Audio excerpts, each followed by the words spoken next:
Chapter 30 Mo Baichuan I. There were 3 dishes and 1 soup for dinner.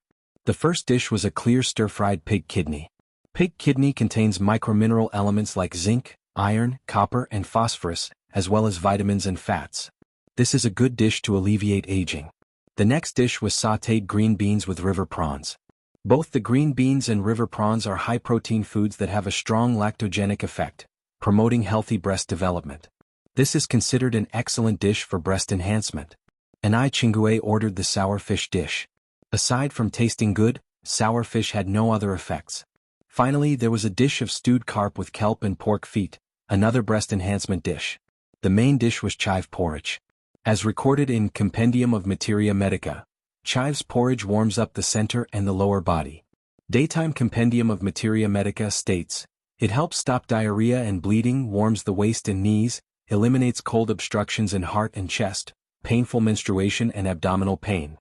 Therefore, chive porridge has the effect of driving away cold and warming the womb, which is extremely beneficial for women, especially for those like Anai Tsuehua who are in confinement. Ordinary people who consume it also benefit from its beautifying and rejuvenating effects. Women are always more beautiful when they are warm. As soon as Anai Yang served the dishes, Anai Chingue walked in with a bag. Good timing. Yang, can we start dinner yet? Where's your mom? Anai Yang replied with a smile. Aunt Anai is back. My mom is putting my sister to sleep. If you are hungry, feel free to start first. Anai Chingue put his bag aside. I'll wash my hands first. Let's start the meal together when your mom is here. Anai Chingue wasn't the type to be impolite. Meanwhile, at the base, sitting in his office, Mo Baichuan rubbed his temples tiredly after a long day of work. Remembering something, he picked up the telephone on the desk, dialed a number. A moment later, the call was connected. Hello Aunt Wu, it's me. Perhaps due to not speaking for a while, his voice sounded deep and husky, filled with magnetism. On the other end of the line, Aunt Wu quickly handed the phone to an elderly woman with white hair. Hello Xiaochuan. My dear boy, when will you come back to visit your grandma? The elderly woman's face lit up with a loving smile, her speech sweetly childlike. Grandma, I'll come to see you as soon as one finish my work. His expression softened somewhat. How are you and Grandpa doing? We're good, we're all good, you don't have to worry about us, replied Grandma quickly. And Xiaodai, asked Baichuan, how is Xiaodai doing recently? At his words, Grandma's face dimmed slightly. She's still the same, Baichuan rubbed at his forehead, his face a mask of worry. His tone remained steady however, comforting. Grandma, don't worry about Xiaodai. Good people have a way of pulling through. Our medical technology is very advanced now. If worst comes to worst, we can go to the USA or the UK. Xiaodai will surely get better one day. Grandma responded, a few days ago one heard from your Uncle Li that there is a renowned doctor in Jiangnan who is a descendant of Hua Tuo and is skilled in treating complex diseases.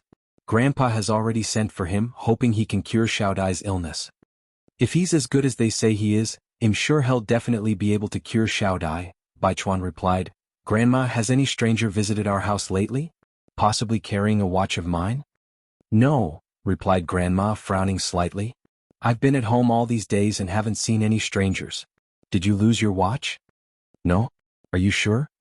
Baichuan's brows knitted together in confusion. Never mind then, Grandma. If you do see anyone, remember to call and let me know. All right. Mrs. Mo nodded, a flicker of doubt in her eyes. Mo Baichuan hung up the phone, stood up and walked to the balcony. He gazed at the stars in the sky as if lost in thought. His exquisite peach blossom eyes, deep as the darkest night, seemed to blend seamlessly with the dazzling trail of stars. He was wearing a military green shirt. The second button was undone, revealing his beautifully curved collarbone and the appealing knot of his throat. Above that was his distinct jawline, sharply defined facial features, and smooth skin that seemed carved to perfection. A strong aura emanated from him. Just standing there casually, he made it impossible for others to reach him or dare to approach. He was thinking about Anai Yang. By his count, Anai Yang had been in Beijing for 5 or 6 days now. Why hadn't she come to see him at Mo family? What kind of person was Anai Yang really? Mo Baichuan had seen countless people in his life, but Anai Yang was the only person he could not figure out. Though she was just a 16-year-old girl, his instincts told him she was not as simple as she appeared. Ordinary girls her age didn't have her kind of courage and determination. Mo Baichuan's brow furrowed as the realization dawned on him that he was becoming increasingly infatuated with the girl. This was not a good sign. He slowly pulled a pack of cigarettes from his pocket. With a clink, a chain of ghostly blue flame leaped up from the silver lighter. Mo Baichuan held the cigarette in the corner of his mouth and took a deep drag. The fresh taste of tobacco hit the back of his throat, instantly sobering him. He stared at the starry night sky, with an indescribable look in his eyes. In between inhaling and exhaling smoke, he had a sexy charm about him. No matter where such a man went, he would always be the center of attention. Li Xianxian was coming from afar. She couldn't help but decrease her pace and stood stupefied, looking at Mo Baichuan's silhouette profile, her gaze almost fanatical. She had never seen a man who looked so attractive even while smoking. From any angle he was flawless. If she had to describe him in 4 words, it would be refined and profound. Li Xianxian took a deep breath, hid the fanaticism deep in her eyes, and casually walked up to Mo Baichuan. Speaking in a gentle tone, she said, "Mr. Mo, the young girl you asked me to look up, she's married. If you intend to meet her, it might be a bit inconvenient." At this moment, Li Xianxian still didn't know that Mu Yang had changed her name to Ni Yang and had left Dam Village for Beijing. Married? Mo Baichuan squinted slightly. When was this? Just a few days ago, Li Xianxian softly explained. This is often how it is in rural areas. People marry off young because of poverty. One also heard that the girl married quite well. The man may be a bit older, but he has land, a house and money. She won't have to worry about food and clothing for the rest of her life. This statement implied that Ni Yang had not married a man, but had married money. Because at this time the freedom of marriage was in vogue, and even families couldn't force someone to marry against their will. Thinking of the watch that Ni Yang had swindled from him, a cold light flashed in Mo Baichuan's eyes. He must have been out of his mind. To fall for someone like that. Noticing Mo Baichuan's change of expression, a fleeting look of satisfaction flashed in Li Xianxian's eyes.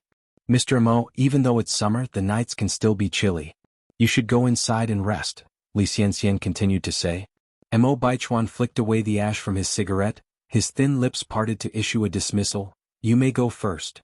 Li Xianxian remained where she stood, understandingly said, "Mr. Mo, one noticed there are some clothes in your room that need washing. I have some laundry to do too, so I'll take them and wash them with mine."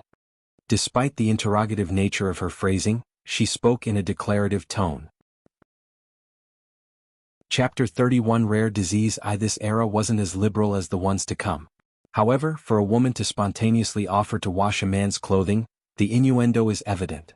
Moreover, Mo Baichuan was known for his aloof demeanor. Though the popular phrase aloof wasn't prevalent yet in that time. Most would describe a man like Mo Baichuan as solitary and proud. Mo Baichuan always kept to himself, never letting any woman get too close, yet Li Xianxian felt she was an exception. Being the only female assistant by Mo Baichuan's side, she was the object of envy amongst all employees. Besides, she has a lot to be proud of. She was young, beautiful, intelligent, knew how to watch her step and when to advance or retreat. She stood out from the crowd.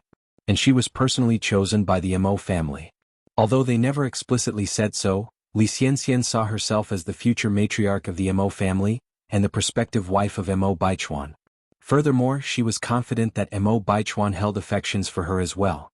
It was just that societal norms made it unseemly for him to express his feelings. Since Mo Baichuan was too shy to voice his feelings, she felt she had to make the first move.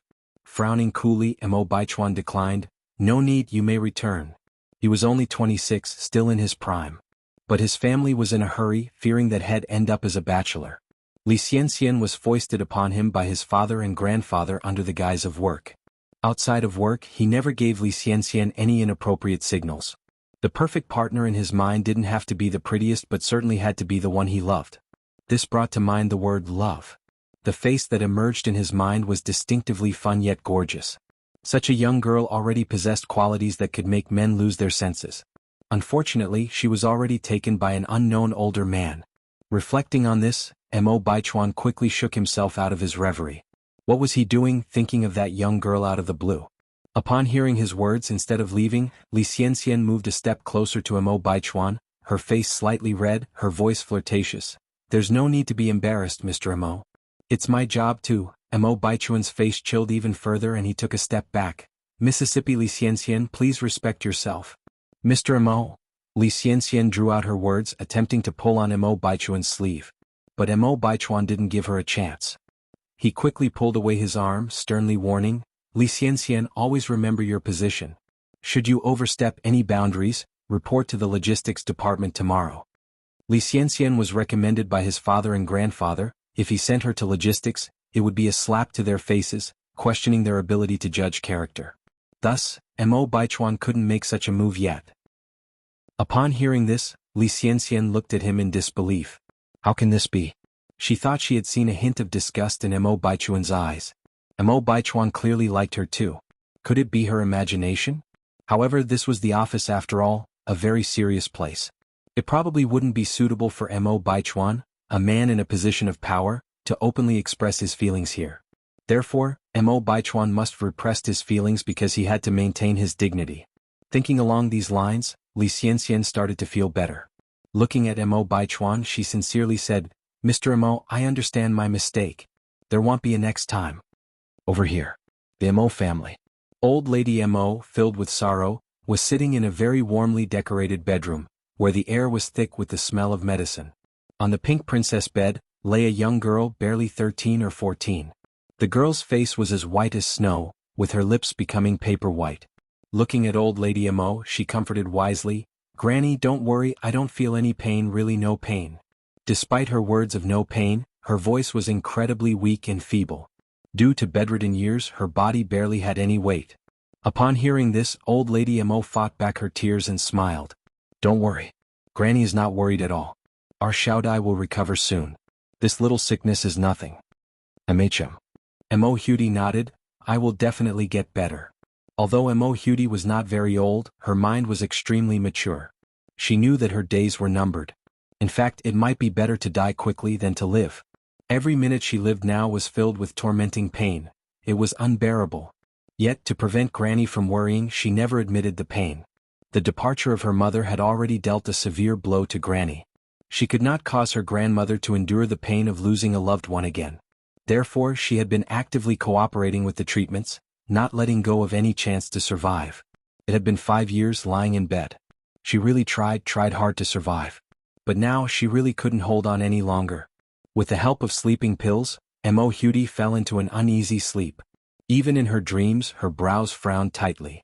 One could only imagine the bone-crushing pain she was enduring. At this moment, old Lady Mo finally could not control her emotions and started to cry softly. Her daughter had already left.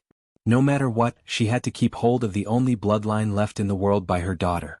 Otherwise, she would have no face to meet her daughter in the afterlife. After crying, old Lady Mo went to the living room, made a call and said, Tell Divine Dr. Li that as long as he can cure Xiaodai, our Mo family will meet all his demands. The Wang family. Yang Guobao was chasing a big rooster around the yard. Grandma was telling her daughter, Wang Meifeng, what happened on the river beach this afternoon. Listening, Wang Meifeng felt a cold chill. As Yang Guobao's mother, she knew her son's condition well. She knew that in such a situation, if Yang didn't stop her mother and take prompt rescue measures, she might not have seen her son this lively today. Thinking of this, Wang Meifeng was filled with lingering fear. Mom, we must thank that girl properly. Where does she live? Take me to her quickly. Grandma frowned slightly. Are you saying that this girl Yang is really quite capable? Even now, Grandma still held doubts about Yang, considering her intervention as nothing more than her good luck. Of course. Wang Meifeng continued, if we sent Guobao to the health clinic today as you suggested, I might not be able to see Guobao right now. Mom, you've really met a noble person today. Grandma looked at Wang Meifeng, recalling the words Yang said in the afternoon, and said, Meifeng, that girl also said that her family has been practicing medicine for generations and she has a cure for Guobao's disease. Originally, Grandma didn't take this matter seriously, but seeing her daughter praising Yang so highly, she decided to mention it. When she heard these words, Wang Meifeng exclaimed excitedly, Mom, are you serious? Chapter 32 Prescription. Yang Guobao's epilepsy originated from his mother's womb. Over the years, they had consulted countless hospitals and even tried folk remedies, but to no avail. If anything, Yang Guobao's condition only worsened. The frequency of his seizures also increased substantially. Even foreign medical experts stated that such a disease could only be managed, not cured. Hearing someone claim that they could cure her son's epilepsy, Wang Meifeng was of course elated. Seeing her daughter's excitement, the old lady gently advised, Meifeng, don't get your hopes up too high. That young girl is only 17. The greater the hope, the greater the potential disappointment. At her words, some of the hope in Wang Meifeng's eyes dimmed. She responded, Mom, no matter what, I want to give it a try. The old lady sighed helplessly. All right, let's go take a look. Wang Meifeng nodded and glanced at Yang Guobao, who was chasing after a rooster, a pang of sadness filling her eyes. Due to his physical condition, there were no children willing to play with Yang Guobao since he was young. As a mother, she wished so dearly for her son to enjoy a normal, happy childhood like other children. When Wang Meifeng and her group arrived at the Ni family's home, Ni Yang was serving food in the kitchen, while Ni Tsuehua was feeding her daughter in the room. Ni Qinggue was sitting at the table waiting for the meal to start. The table was set with 3 dishes and a soup, hot steam rising and filling the air with appetizing smells. Is Qinggue at home? The old lady called out as she entered the house. At the sound of her voice, Ni Qinggue quickly stood up, looking out to see his guests. Recognizing them, a smile filled his face as he hurried forward to greet them. Aunt Meifeng, what brings you here? Have you eaten yet? We were just about to start dinner, please come in and join us.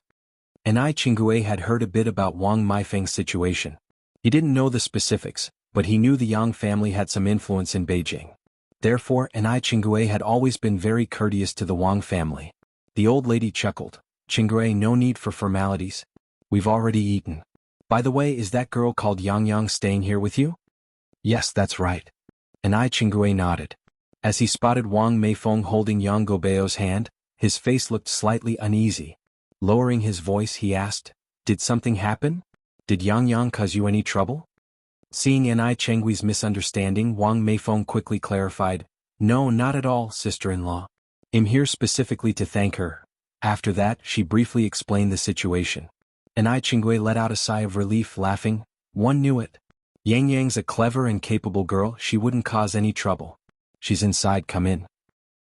Finishing his sentence, Ni Qinggue leaned in and asked in a lower voice, Really though, is Yang Yang that amazing? Having lived with Ni Yang for so long, Ni Qinggue knew that she was no ordinary girl. However, he was clueless that she could also treat illnesses. Yes, she is. Wang Meifeng nodded, holding Yang Guobao's hand as she followed Ni Qinggue into the house. As they entered, Ni Yang was just bringing out 3 bowls of rice. Upon spotting Ni Yang, Yang Guobao immediately ran over, smiling, Sister. Guobao. Ni Yang calmly put the bowls on the table, then squatted down to pat Yang Guobao's cute little head, smiling gently, Did you have dinner yet? Yes. Yang Guobao nodded, pointing at Wang Meifeng and introducing, Sister, this is my mom.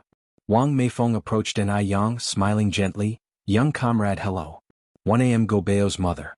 Thank you for what you did this afternoon. Her words fell, then she respectfully bowed deeply. Ni Yang quickly reached out to support Wang Meifeng, Auntie, you're being too kind. It's the duty of a doctor to save lives and heal the wounded. As long as Guobao is okay, that's all that matters. At her words, Wang Meifeng looked into Ni Yang's eyes with added admiration and surprise. What was surprising was that Ni Yang, despite her young age, had a character that was as clear as jade, calm and composed. She was beautiful as well, her eyes and eyebrows had the quality of fine artwork, and her every smile and frown was like a scenic view, even surpassing the female teachers at school in terms of demeanor. What she admired was that Ni Yang did not act arrogantly simply because she saved someone's life. She was very indifferent as if she wasn't the one who saved the life. Wang Meifeng, who has seen countless people, could tell that Ni Yang wasn't putting on an act. No matter what, we must thank you properly. Wang Meifeng motioned to Yang Guobao, Guobao, hurry and thank your sister. Most people would avoid Yang Guobao as soon as they saw him convulsing, fearing that they could get involved. But Ni Yang was the only one who not only did not avoid him, but also saved him. Thank you, sister. Yang Guobao bowed slightly. Ni Yang's eyes curved and she reached out to touch Yang Guobao's head. Guobao, wait here for a moment. One need to talk to Auntie outside, okay? Okay, Yang Guobao obediently nodded. Auntie? Ni Yang looked up at Wang Meifeng. Wang Meifeng immediately understood and followed Ni Yang's footsteps. Outside, the sky had darkened, with frog calls and insect choruses filling the air, the stars scattered across the sky, and the fragrance of anemone flowers carried in with the breeze, creating a serene ambience.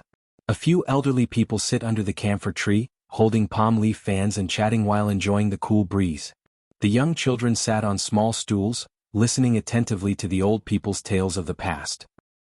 This scene does not exist in the future world, where towering skyscrapers separate people from each other.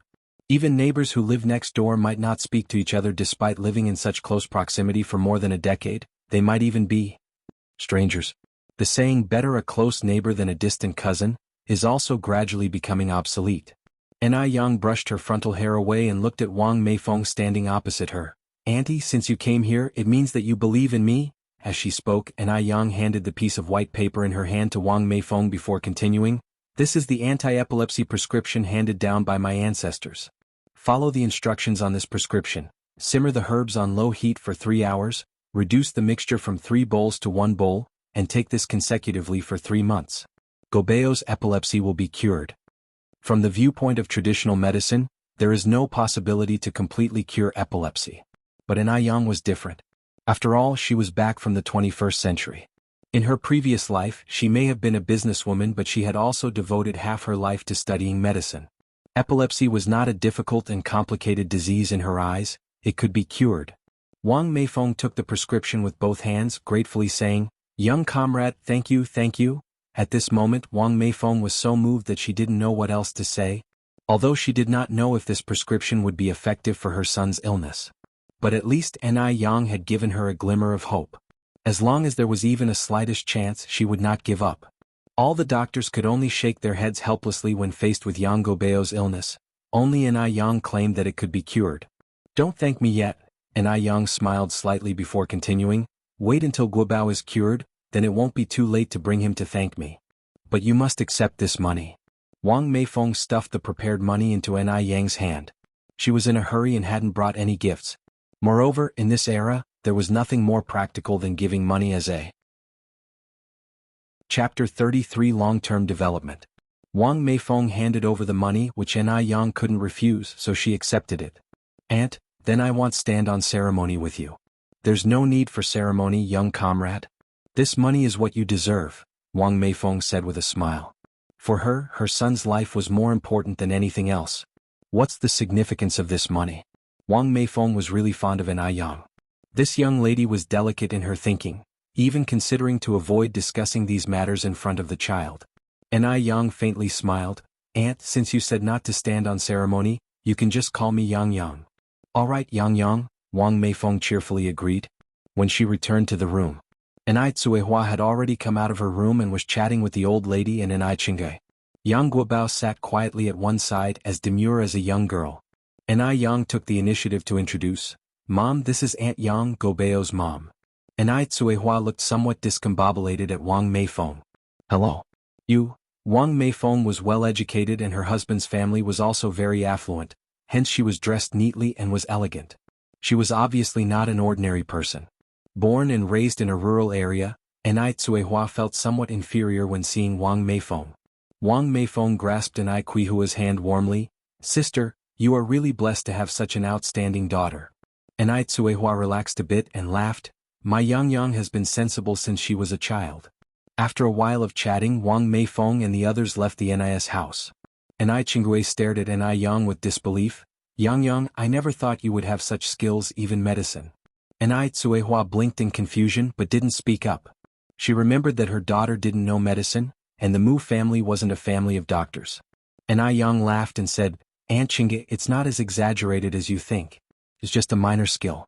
Let's eat soon. The stewed carp with kelp and pork tendon will lose its effects once it gets cold." Effects? Ai Chengui's attention was immediately drawn to this. What effects does this soup have? There is kelp and pork's feet and carp in it. Can we really eat it? This is my first time seeing such method of stewing soup. People in this era didn't have many demands for food like in later generations. They fancy variety. There was basically only one requirement. That there is rice in the pot and meat in the bowl.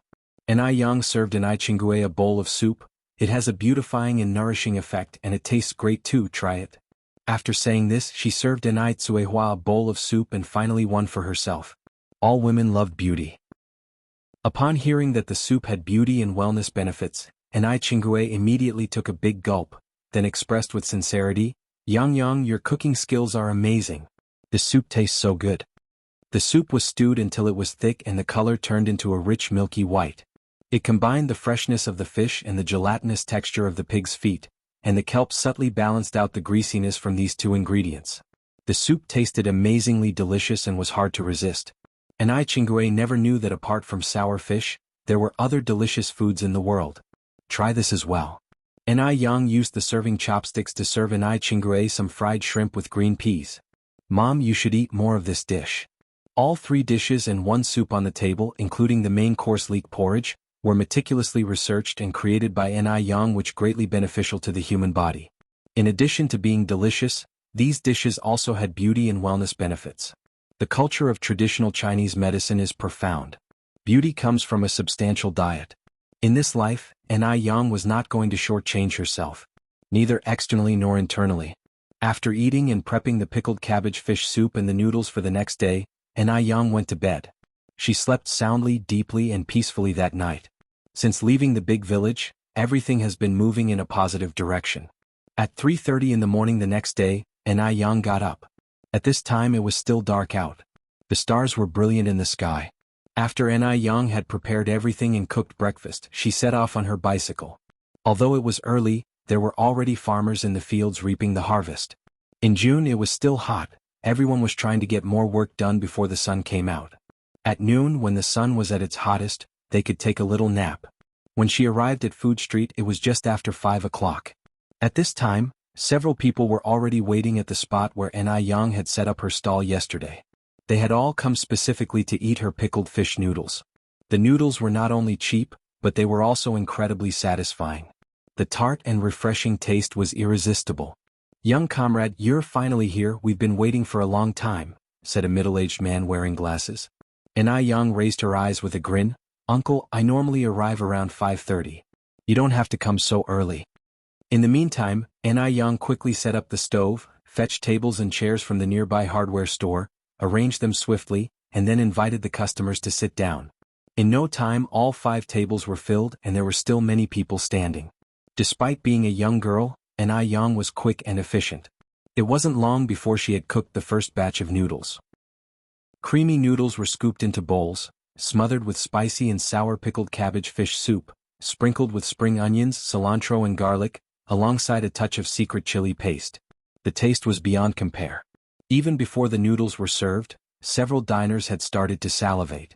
Ni Yang quickly served the noodles to each of the customers. "Here are your noodles, be careful, they're hot." The air was filled with the sounds of slurping noodles and satisfied sighs. "They're absolutely delicious." In no time a long queue had formed nearby. Based on yesterday's experience, Ni Yang had prepared extra soup today, enough for over 300 servings. Unexpectedly, even after selling nearly 300 bowls, there were still many people waiting in line.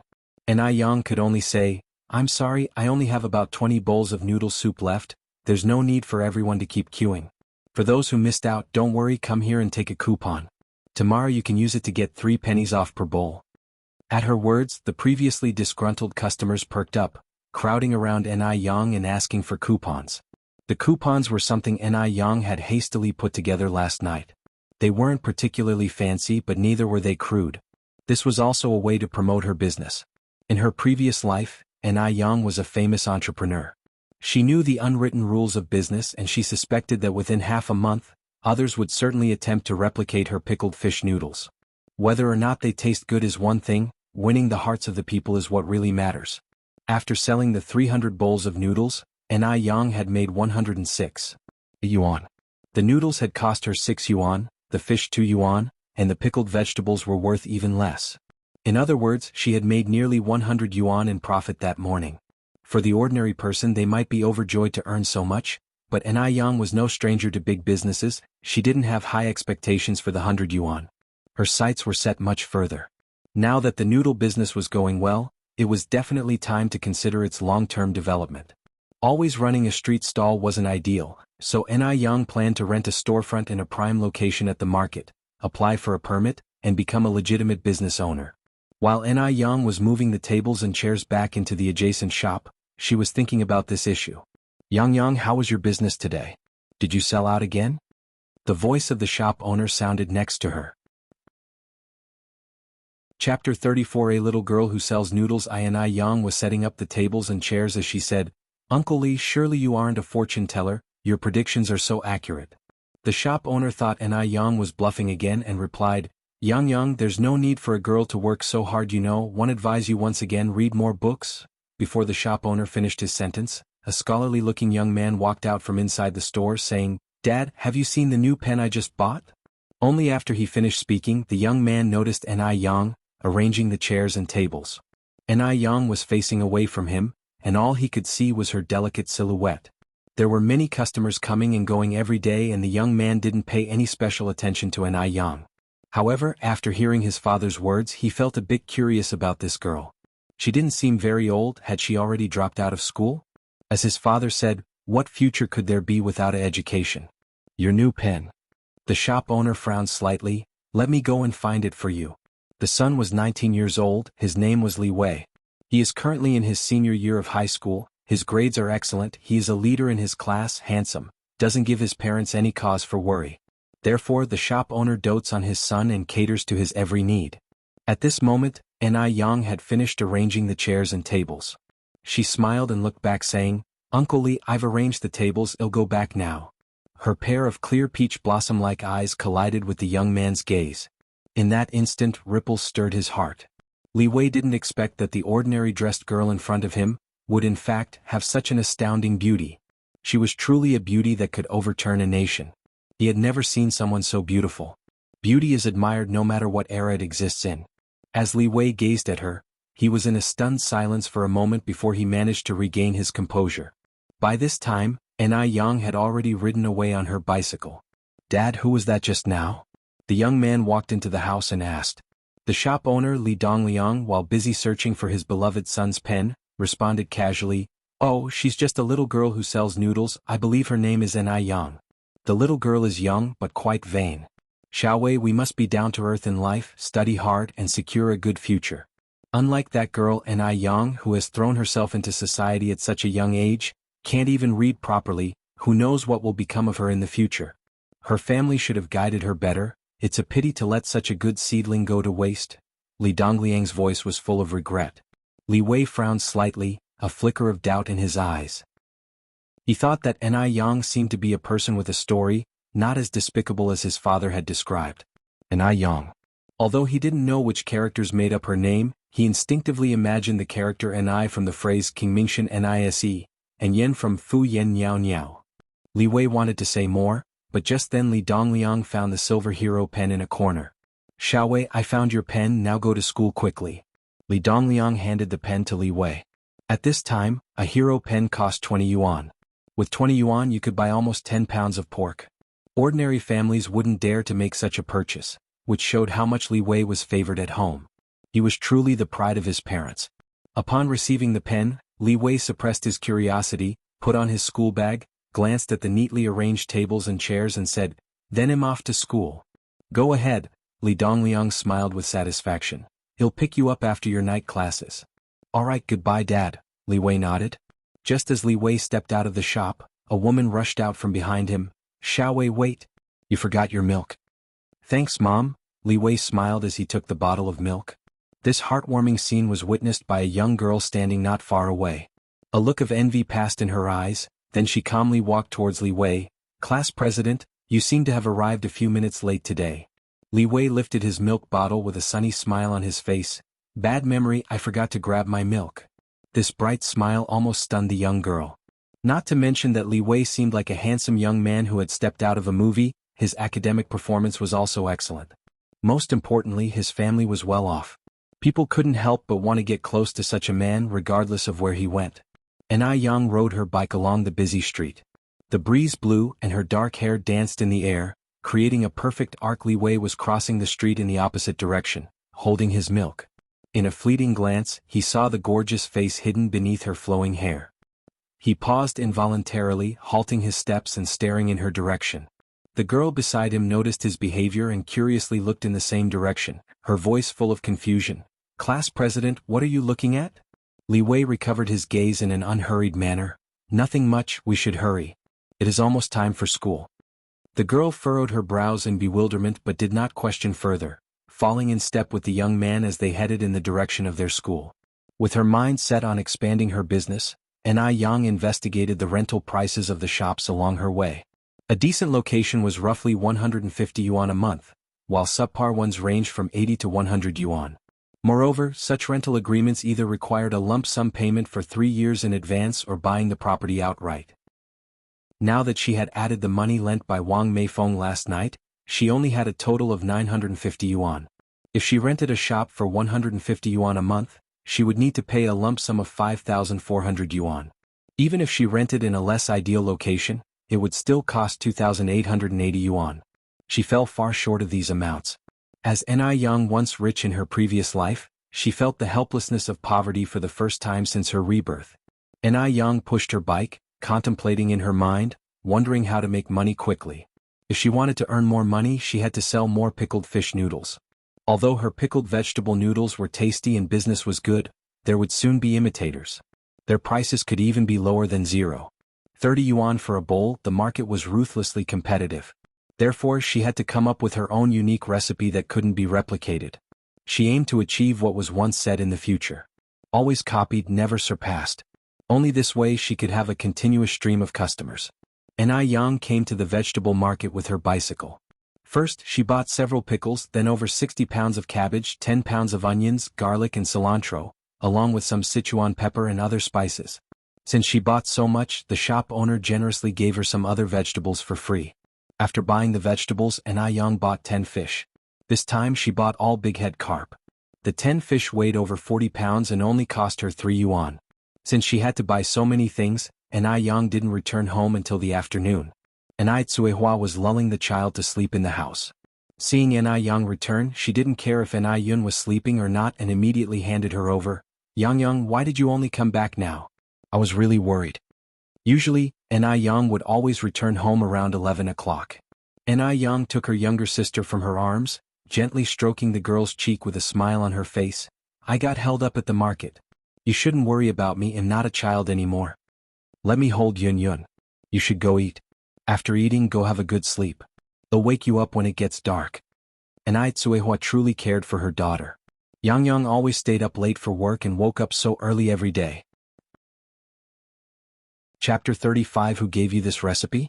1. This ordinary child at her age would still be naive in an ordinary family. But for Yang, almost all of the family's burdens have fallen on her.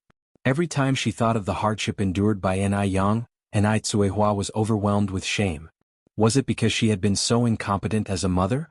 Yang handed her little sister to Tsuehua. I'll go to eat first.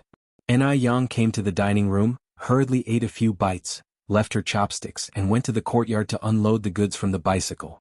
After the 60 caddies of vegetables were unloaded, a large heap was formed. It was indeed a massive task to wash them. Yet Yang was not afraid of the trouble. After pressing a large basin of well water, she squatted down and started washing seriously. She planned to pickle these vegetables into sauerkraut. Having been in the catering business in her previous life, pickling sauerkraut was not a difficult task for Yang. Moreover, she was skilled and had devised a secret recipe. The sauerkraut she pickled was not only fragrant and crisp but also appetizing, leaving a lingering aroma in the mouth. In the sour fish noodle soup, the secret sauerkraut and the secret chili were the main characters. These secret recipes could not be imitated by others. She believed that once her secret sauerkraut was out, it would become even more popular given that the noodles she made using ordinary sauerkraut from the market were already selling well. With this thought in mind, Yang was full of energy and did not feel tired at all. In fact, most of the sauerkraut available in the market was not washed before pickling. After all, it was to be sold. But Yang was different. Since she was depending on customers to make a living, she would be responsible for them. Therefore, the food processed by her was always very clean and hygienic, as if it were prepared for herself. Yang, why did you buy so many vegetables? Including you and Auntie and I, there are only 3 of us for dinner. How long do we have to eat such a large amount of vegetables? Tsuehua walked over to Yang, full of confusion. It was summer, a large amount of piled-up vegetables could easily rot. Yang explained with a smile, Mom, these are not for us to eat, I'm going to pickle them into sauerkraut. To pickle sauerkraut? Tsuehua asked surprisingly, Yang, you know how to pickle the sauerkraut? Actually, anyone could pickle salted vegetables but not sauerkraut. It takes a certain level of skill to make the vegetables taste pleasantly sour and delicious. Therefore, Ni Tsuehua was somewhat skeptical of Ni Yang. After all, Ni Yang had never pickled sauerkraut before. Ni Yang replied with a smile, "I've never pickled before, but I've read about it in books. It's actually not that difficult. The sauerkraut from the market is expensive, costing 1 cent for a caddy, while the fresh vegetables one bought cost 1 cent for 5 caddies. So one thought about giving it a try to save some money." Hearing this, Ni Tsuehua immediately rolled up her sleeves. "You would have to spend so much time to wash all these vegetables alone. Let me help you." "No need." Ni Yang hurriedly stopped Ni Tsuehua. "Mom, how many times have one told you? You can help me with these after you've regained your health. Right now you're not helping me but adding trouble." Unable to persuade her daughter, Ni Tsuehua had no choice but to give up and go back to her room. She quietly took out the 10 fish that Ni Yang had bought, cleaned them and began to slice them carefully. She didn't want to put all the burdens on Ni Yang alone. Ni Yang was washing vegetables outside and had no idea that her mother had started working secretly again. After washing the vegetables clean, Ni Yang hung them all up on the rope. After the water on them had drained away, she neatly arranged them in the vat. For every layer of vegetables she arranged, Ni Yang would even spread a layer of chopped ginger, garlic and pepper and fine salt on top. Even before the pickling was done, a sour aroma was already wafting in the air, smelling incredibly good. About 2 hours later, Ni Yang finally finished pickling the vegetables. At this moment, the aroma of rich fish bone soup came from the courtyard. Ni Yang knew it must be her mother who had secretly started working again. It seemed that she could only try to nourish her mother more in terms of meals. With this in mind, Ni Yang quickly thought out a set of menus in her mind. All were made from food that was particularly good for women, to nourish qi and maintain health, beauty and complexion. On the other side, in a high-end villa area in Beijing. Upon receiving the prescription from Ni Yang, Wang Meifeng took Yang Guobao back to her parents' home. She couldn't wait to let Yang Guobao give it a try. But when she brought up the matter to her family with the prescription in hand, her always sensible mother-in-law Zhou Suhua was the first to oppose. "Meifeng, medicine always has its toxicity, especially this one with no clear origin. Guobao is still small. What if he develops a more serious problem after taking it?" Wang Meifeng explained, "Mom, this is not medicine of unknown origin. It's a family prescription from Ni Yang. I believe it can cure Guobao's illness." Zhou Suhua narrowed her brows slightly. "Then let me ask you, how old is Ni Yang you mentioned this year? Does she have a medical license?" The expression on Wang Meifeng's face darkened. Although Ni Yang is young and doesn't have a medical license, she has indeed saved Guobao. Without her, Guobao might have already. The rest of her sentence was left unsaid. Zhou Suhua sighed and continued, "I'm not denying that the girl called Ni Yang may have saved Guobao, but that doesn't necessarily mean she has the ability to heal. Maybe it was a happy accident? Or she had experienced something similar in the past. Anyway, we cannot let Guobao take this unknown medicine, unless you, as his mother, wish for Guobao to end up like Hudy." Zhou Suhua is Yang Guobao's biological grandmother. She wanted Yang Guobao to be as healthy as ordinary children more than anyone else. But she couldn't let Yang Guobao take any risks. After all, Yang Guobao was the only descendant of the Yang family. The girl Hudy from the Mo family had taken the wrong medicine for a minor problem and her condition had since become critical and incurable. It was just a matter of a few months now. Hearing this, Wang Meifeng, somewhat agitated, said, "Mom, I'm Guobao's biological mother. How could I harm him?" "What you said just now." Just when a war of words was about to erupt, the father-in-law Yang Dehai, who had been silent up to this point, spoke up. "Meifeng, your mother didn't mean that, don't misunderstand. She is also considering the best for Guobao. How about this, you take this prescription to Dr. Wang to have a look tomorrow. If he says the medicine is fine, you can let Guobao give it a try." Hearing this, Zhou Suhua's tone also softened a bit. "Your father is right. You take Guobao to see Dr. Wang tomorrow. If he says it's okay, we won't object." Given the circumstance, Wang Meifeng could only agree. Early the next morning, Wang Meifeng took Yang Guobao to Dr. Wang's house. Dr. Wang was a renowned traditional Chinese medicine practitioner in Beijing. With a long goat beard and a pair of reading glasses, he looked like a wise old man. After examining the prescription in Wang Meifeng's hand for a moment, he slowly asked, "Who gave you this prescription?" Chapter 36. Just a swindler from the picaresque worldie. Upon seeing Dr. Wang's inquiry, Wang Meifeng immediately asked nervously, "Can this prescription really cure Guobao's disease?" Dr. Wang looked at Wang Meifeng, sighed, regretfully shook his head and said, The ingredients in this prescription are all very common, mostly for general health maintenance and replenishing vitality. Although they are not harmful to the body, they are not effective for epilepsy. Upon hearing this, the color of hope in Wang Meifeng's eyes dimmed instantly. Subsequently she said, "Dr. Wang, please take another look. Are you sure it's of no use at all?" Dr. Wang put the prescription on the table and shook his head again, his eyes full of regret. "Dr. Wang," Wang Meifeng held back her tears and croaked, "could you please look at it again? Maybe you made a mistake earlier. The person who gave me this prescription said that her family has been practicing medicine for generations. She told me that as long as we persistently take this medicine, Gobeo's disease can be completely cured." Dr. Wang stroked his beard, then opened his mouth. "Generations practicing medicine? One think it's just a quack. You need to understand, Guobao has epilepsy. My great-grandfather was appointed by the emperor for his superior medical skills to be an imperial doctor. Do you know what an imperial doctor is? They treat the emperor. But I have never heard my great-grandfather say that epilepsy can not only be cured but also with such common medicine." Pausing here, Dr. Wang continued, "Even my great-grandfather cannot cure epilepsy. He can only control it with medication. How can a countryside doctor have a cure? Isn't it a joke? It's simply ridiculous." After a snicker, Dr. Wang continued, "There are a lot of patients waiting outside. If you don't have any other issues, please go home first. Epilepsy is not a severe illness. Just pay more attention to it on a daily basis." "Not a severe illness? Epilepsy?" Dr. Wang spoke in such a nonchalant manner. Only Wang Meifeng knew how hard life had been for her son. Because no one knew when the disease would strike, almost no children wanted to play with her son. Everyone was afraid of being implicated.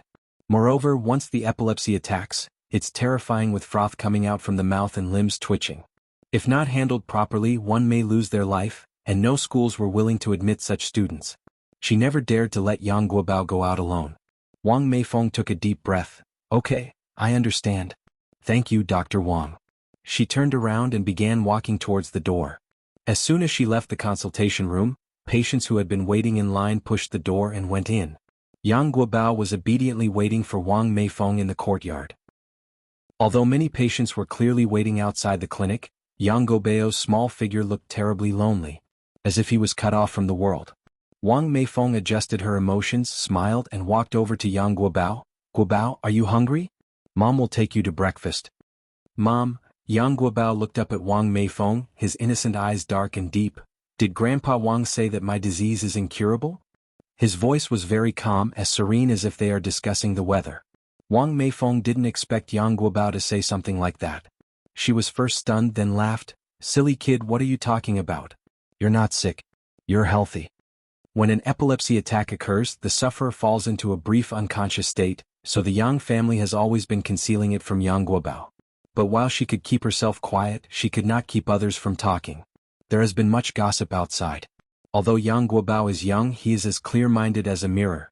"Mother," Yang Guobao continued, "didn't Sister and I Yang give you the prescription?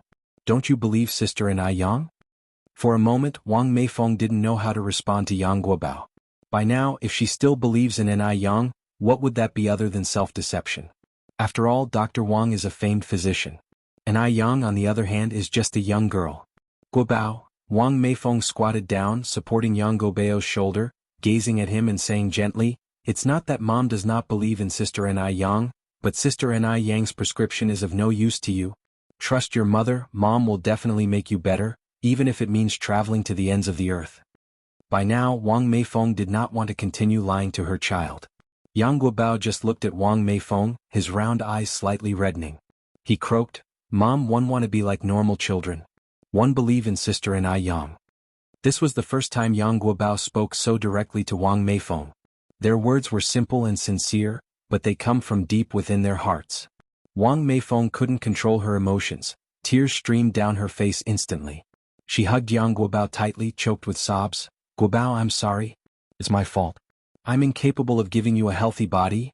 Yang Guobao blinked his big eyes, very sensible, patting Wang Meifeng's back, comforting her. "Mum, don't cry. I'm fine. We should trust Sister Nai Yang once again. I'm not afraid of taking medicine, nor am I afraid of bitterness. One will be obedient in the future." He was afraid of nothing except loneliness and solitude. He yearned for freedom. He yearned even more to be like other children, to play freely and make a group of close friends. Wang Meifeng felt like her heart was about to break. She couldn't bear to object Yang Guobao. She quickly nodded, all right. We will trust Sister and I Yang once again. 111 take you to medicine store now. Dr. Wang said that this medicine didn't have any harm but instead had nourishing health effects. If her son trusted N.I. Yang to this extent, then she couldn't put out the faint light in his eyes. Thank you, Mum. Yang Guobao smiled happily. He believed that Sister N.I. Yang would definitely be able to cure his disease. Even if she couldn't, it wouldn't matter. After all, as the saying goes, gold has impurities, no man is perfect. No matter what, he couldn't bear to let Sister N.I. Yang's efforts go in vain. Wang Meifeng took Yang Guobao to the traditional Chinese medicine store to get the medicines. She got the medicine for 3 months directly, 3 big bags in total, which cost them less than 50 yuan. No wonder Dr. Wang said these medicines were too common. Just taking Yang Guobao to the hospital for a checkup costs more than 100 yuan. How could medicine that costs less than 50 yuan possibly cure epilepsy? Wang Meifeng sighed deeply. Once they returned home, she didn't reveal the truth of the matter to her in-laws and her husband. Instead, she lied and explained that Dr. Wang had approved of the prescription. If her in-laws knew that these medicines had no effect, they would definitely prevent Yang Guobao from taking them. For now, she had to conceal the truth. Meifeng, if Guobao's health improves in 3 months, we must thank Comrade N.I. Yang properly, said Zhou Suhua, her face beaming with a smile. Wang Meifeng's face didn't express much emotion. As she simmered the herbal decoction, she just nodded gently. She daren't imagine what Zhou Suhua's reaction of disappointment would be once she found out the truth. However, Yang Guobao was very happy, bouncing around cheerfully and saying, Grandma, don't worry. Sister N.I. Yang is very amazing, I will definitely get better. Morning market. It was already past 9 o'clock. Usually, during this time, N.I. Yang would have already closed up shop. However, at this moment, N.I. Yang was still busy at her stall. She had prepared 2 large buckets of pickled cabbage fish soup today, more than 500 bowls of noodles in total, 200 bowls more than the day before. All 5 tables were filled, and there were even customers still standing in line waiting. The air was filled with the sour, spicy, and umami flavors of pickled cabbage fish soup, stimulating everyone's appetite. The stall owners nearby, whose businesses were slow, all looked at N.I. Yang with envy. The aroma of the pickled cabbage fish was so enticing and the queue was so long. If it weren't for the fact that they were in the same line of business, they would have wanted to try a bowl for themselves. This young girl, though not old in age, was a formidable businesswoman. Chapter 37 Good wine needs no bush. _1 N.I. Yang was away for only 5 days, but she has already brought a considerable amount of foot traffic to the morning market. With her good looks and deliciously made pickled vegetable noodles, there were even people who came specifically to try her pickled fish noodles. This validated an old saying. Good wine needs no bush. Even those who had been doing business for more than a decade were outperformed by the young girl. The more they thought about it, the more ashamed they felt. Look at how she sways her hips. What a flirt. I can't tell if she's here to sell noodles or to sell flesh. A mother and daughter pair selling buns exclaimed indignantly, casting hostile glances in N.I. Yang's direction. Selling flesh. This was an insinuation that N.I. Yang was using her looks to attract customers. The mother's name was Sun Chuanxiang and her daughter's Zhu Yonghong. Zhu Yonghong watched N.I. Yang busily serving customers, feeling a sourness welling up inside her. N.I. Yang, who looked even younger than her, was not only attractive but also very business savvy. In just a few days she had taken all their business away. While N.I. Yang's stand buzzed like a bustling marketplace, her own sat silent and deserted. Zhu Yonghong was overwhelmed with frustration. Before N.I. Yang arrived, their buns were the best-selling, and out of everyone on the street, she was known for her striking features and was affectionately called the dumpling's beauty. Now, N.I. Yang not only stole her business but also her honor. Noodle Beauty will surely emerge soon. Zhu Yonghong thought bitterly. No. She absolutely cannot let this happen. She would not let anyone take what's hers. Sun Chuanxiang looked disdainfully at N.I. Yang. This kind of business, which depends on selling flesh, won't last long. We will just wait until she cries. You're right, Zhu Yonghong responded, narrowing her eyes. She added in a soft voice, who knows if someone will find something filthy in her noodles one day? Hearing the implication in her daughter's words, Sun Chuanxiang looked at Zhu Yonghong in surprise. Hong Hong? Zhu Yonghong folded her arms, smiling. Don't worry, Mum. I know my limits. Zhu Yonghong was a street expert. She knew many bad guys in society through selling buns. If she really wanted to do something, it would be easy peasy. Although this period was marked by a strict crackdown on crime, there were still many who dared to take risks. By the time Na Yang sold out all of her 500 bowls of noodles, it was already 10:30 in the morning. Even though it was late, there were still many people who hadn't eaten, waiting in line. Na Yang wished she could sell more noodles each day, but she had other things to do. Besides, her body could not handle much more. She was, after all, only 17. Transporting nearly 200 kilograms of soup from the outskirts to the city every day was already the limit of what her physique could manage. Today she sold over 560 bowls of noodles, making a total of 168. 3 yuan. If she could sell over 500 bowls a day, then she would make 5,040 yuan a month. After deducting expenses and daily overheads, she could make around 4,800 yuan. With this pace she could rent a shop space in 2 months. 4,800 yuan might be considered a common monthly wage in later generations, but in this era, it was considered a huge amount of money. After all, a worker's salary was only tens of yuan a month at this time. However, the reputation for private enterprise was not great during this period, which is why most families were unwilling to start businesses. It's for this reason that many people who ventured into business in the 1980s eventually became billionaires. Start with small money, then make big money. After tidying up the table and stove, Na Yang moved all her stuff to the neighboring shop. Usually, Na Yang came around 8 o'clock and Lu Dongliang would always be waiting at the door on time, but today due to her delay, Lu Dongliang was nowhere to be found. After arranging the tables and chairs, Na Yang called out habitually, "Uncle Lu, are you in?" After putting down the stuff, it was necessary to greet the shop's owner. Shortly, the footsteps inside the house could be heard. It must be Lu Dongliang about to make his appearance. Without lifting her head, Na Yang declared, "Uncle Lu, I've put the table and chairs away. If there's nothing else, I'll leave first." My father left for some errands." A strange male voice sounded in her ear. His voice was as gentle as jade, a stark contrast to Lu Dongliang's coarse voice. Upon hearing this, Na Yang looked up in surprise. Standing in front of her was a teenager about 17 or 18 years old. He was tall, dressed in the most popular plaid shirt, and was wearing top-quality pants. In the parlance of later generations, he was indeed a handsome young man. During their eye contact, Lu Wei's face turned slightly red and he broke into a nervous sweat. People of this era were truly innocent like this. Na Yang withdrew her gaze indifferently and smiled. "Since Uncle Lu isn't here, could you please tell him that Na Yang stopped by? He knows me." Lu Wei nodded in response, "Sure." After a pause he added, "My name is Lu Wei, Lu as in Liu Bei and Wei as in greatness." Na Yang returned the gesture politely with a smile. "Nice to meet you. I have things to take care of, so I'm heading home now." With that she got on her bicycle and left. The bicycle was large and had big iron buckets attached at the back. Despite her slender figure perched atop the bicycle, she exuded an air of unyielding beauty. Indeed, when a person is attractive they make everything around them beautiful.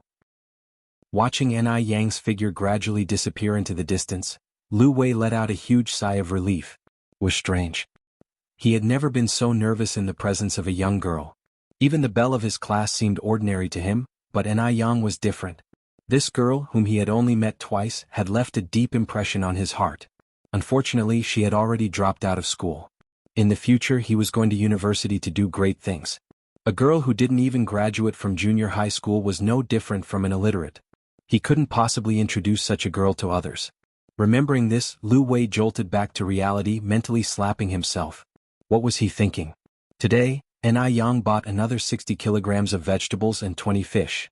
Since it was summer, she had to ensure the taste of her pickled cabbage fish soup noodles, so she needed fresh live fish. Dead fish were absolutely unacceptable. Moreover, dead fish weren't good for health. Doing business must be in good conscience. Only then can it last. When she got home, Na Yang washed the vegetables and prepared them for pickling. After a quick meal, she made her way up the mountain with her bamboo basket. The main reason for her trip to the mountain was to find herbal medicines for her mother Na Tsuehua. She had checked at the pharmacy before. The herbal medicines she needed were too expensive. Also, many herbs were not available for private sale, so she had to go up the mountain herself to dig for them. The mountains of this era had not yet been exploited, so the mountains were filled with treasures. Chapter 38 Treasure Hunt in the Mountains. Na Yang walked along a mountain trail with a small bamboo basket slung on her back. She encountered quite a few villagers along the way. She politely greeted each one of them. She addressed the slightly older ones as uncles and aunts, and the elders as grandpas and grandmas. Who doesn't love a sweet-talking young girl? Especially one who is as pretty as Ni Yang. As soon as Ni Yang was out of sight, the villagers immediately began to gossip. Don't be fooled by her youthful appearance. She's quite capable. I heard she saved Maifeng's child when a ghost took possession. What ghost? I heard it was epilepsy. If Jinjin was half as sensible as her, I'd be content. An angular-faced, short-haired woman with a sarcastic manner chimed in. Of course she's capable. Otherwise, how could she afford a Phoenix brand bicycle? Upon hearing this, everyone else's expression immediately changed. Yes. It was indeed suspicious that a family headed by a widow and her orphan, which didn't even have a labor force, could afford a bicycle. After all, even those of them who had toiled in the fields all year round couldn't afford one. A middle-aged woman with long hair furrowed her brows a little, saying, Wang Jinfeng, you can't just make assumptions. Perhaps they earned the money. One heard that young girl wakes up early every morning to sell breakfast in the city. Sell breakfast? Wang Jinfeng hinted, who's to say she's selling breakfast and nothing else? Wang Jinfeng was a notorious gossip in the village, and a typical example of one who wants others to be poorer than oneself. If she saw someone living a better life than herself, she would become discontent and immediately resort to sarcasm and curses, wishing ill luck on them. The long-haired woman, who was more reasonable, immediately retorted, Wang Jinfeng, we're in front of everyone here and we should ensure we have evidence before we speak. Ni Yang was too young to have her reputation ruined by Wang Jinfeng's. How would she hold her head high in the village in the future? Looking at the long-haired woman, Wang Jinfeng spitefully shot back. So, you witnessed her selling breakfast in the city? Or are you her business partner? Her last sentence was especially pointed. You. The long-haired woman's face turned red in anger. She coughed and retorted, you're just babbling nonsense. You're just stirring up trouble for no reason. Am stirring up trouble? I think it's you, Zhou Qingshang, who is feeling guilty. Wang Jinfeng widened her eyes, looking very fierce. Zhou Qingshang didn't even know Ni Yang. She must have seen her buying the bicycle and wanted to ingratiate herself, so she stood up for her. Otherwise, why would she be so kind-hearted? Hypocritical. Shameless. Ahem, am feeling guilty? Wang Jinfeng. You tell me now, for what reason should I feel guilty? Seeing that the argument was escalating, someone immediately stepped in to mediate. Enough is enough already, let's not quibble over an outsider. Since Zhou Qingshang, who was educated and also felt a bit under the weather, was coughing all the time, she didn't want to argue further with Wang Jinfeng. She picked up her hoe and headed towards the field. How can you reason with such a person? In the mountains. Ni Yang, with her basket on her back, was venturing among the rocks on the mountainous trail, finding many wild medicinal herbs along the way, such as angelica, lingzhi, astragalus, buplurum and more. At this time, Western medicine was emerging, and traditional Chinese medicine was gradually being forgotten, so the mountains were rich in resources. Ni Yang even discovered a wild ginseng plant that was 100 years old, judging by its 7 leaves. Ginseng is renowned as the king of all herbs and is famed for its abilities to calm the mind, stabilize the soul, reduce palpitations, dispel evil, clarify vision, uplift mood, and stimulate the mind. It is particularly suitable for women recovering from childbirth and suffering from deficiency of vital energy. Ni Yen was overjoyed and took a spade, carefully digging around the base of the ginseng plant, terrified she might break even a single root hair. A moment later, an entire ginseng plant had been unearthed. Although it was wild, the quality of this ginseng was exceptionally good and quite large. At the pharmacy you couldn't buy such a ginseng for less than several hundred yuan. Ni Yen placed the ginseng in her bamboo basket and continued to wander through the forest. If there was one ginseng in this forest, there had to be more than just one. Sure enough, before long, Ni Yen found a second ginseng plant nearby. However, this one wasn't a 7-year-old plant, but a younger ginseng of 3 to 5 years. Even though it was not an older plant, the effectiveness of this young ginseng still exceeded the one sold in the pharmacy. Having dug out the second ginseng, Ni Yen was unable to find a third. Ginseng is a plant that one stumbles upon rather than actively seeks. Ni Yen didn't persist in looking for more ginseng but started to dig up some other herbs. During this process, she also discovered a cluster of aloe vera plants. Aloe vera is a valuable asset. It not only enhances beauty but also serves as traditional medicine and can reduce inflammation, detoxify, dissipate blood stasis, and kill parasites. It treats ocular inflammation, constipation, leukorrhea, hematuria, childhood epilepsy, retained phlegm, burns and scalds, hemorrhoids, scabies, abscesses, bruises and injuries, and many more ailments. Yin picked up her spade, dug up a few aloe vera plants and put them in her basket. She planned to plant them in front her home when she returned. After finishing all these tasks, Yin slung her bamboo basket over her back and started descending the mountain. The lush vegetation and the mountain breezes refreshed her spirit and soothed her mood. As Yin walked, she started to hum a little tune filled with happiness. Just then, Yin perceived a slight movement and immediately froze in her steps, looking towards a bush nearby. There was a grinding, gurgling noise coming from the bush. Something was in that bush. Having realized this, Yin stepped towards the bush, and with a swift motion of her hand parted the foliage. There, hidden within the bushes, were 7 or 8 gray baby bunnies. No bigger than the size of a palm, the bunnies looked at Yin, issuing sibilant warning sounds from their mouths. Such adorable bunnies, they'd undoubtedly be more adorable when they grew up, and their meat would be delicious. Yin could almost see roasted rabbit, stewed rabbit, braised rabbit, spicy rabbit, and other delectable dishes waving at her. Yin counted. There were 9 bunnies altogether. She took 8 out and put them in her basket, leaving 1 for the mother rabbit. Looking at the spoils of her venture in the bamboo basket, Yin's lips curled in satisfaction. Today's harvest was excellent. The sun was setting and Yin shouldered her bamboo basket, making her way home swiftly. At this time, a middle-aged woman with long hair walked towards Yin, constantly breaking into fits of coughing. The woman was none other than Zhou Qingshang, who had spoken up for Yin in the afternoon. Although unaware of the incident in the afternoon, Yin courteously greeted her. "Hello, Auntie Wang." Zhou Qingshang laughed. "Oh, it's you, Yang. Have you just come down from the mountain?" She burst into a fit of coughing before she could finish, her eyes red from the intensity. People suffering from flu get worse at the beginning and the end of the day. Yin nodded. "I have picked some herbs from the mountain." "Auntie Wang, have you caught a cold? Have you been to the hospital?" Zhou Qingshang dismissed it casually. "It's just a minor cold, 111, be fine in a few days." Villagers usually react this way because they are keen to save money.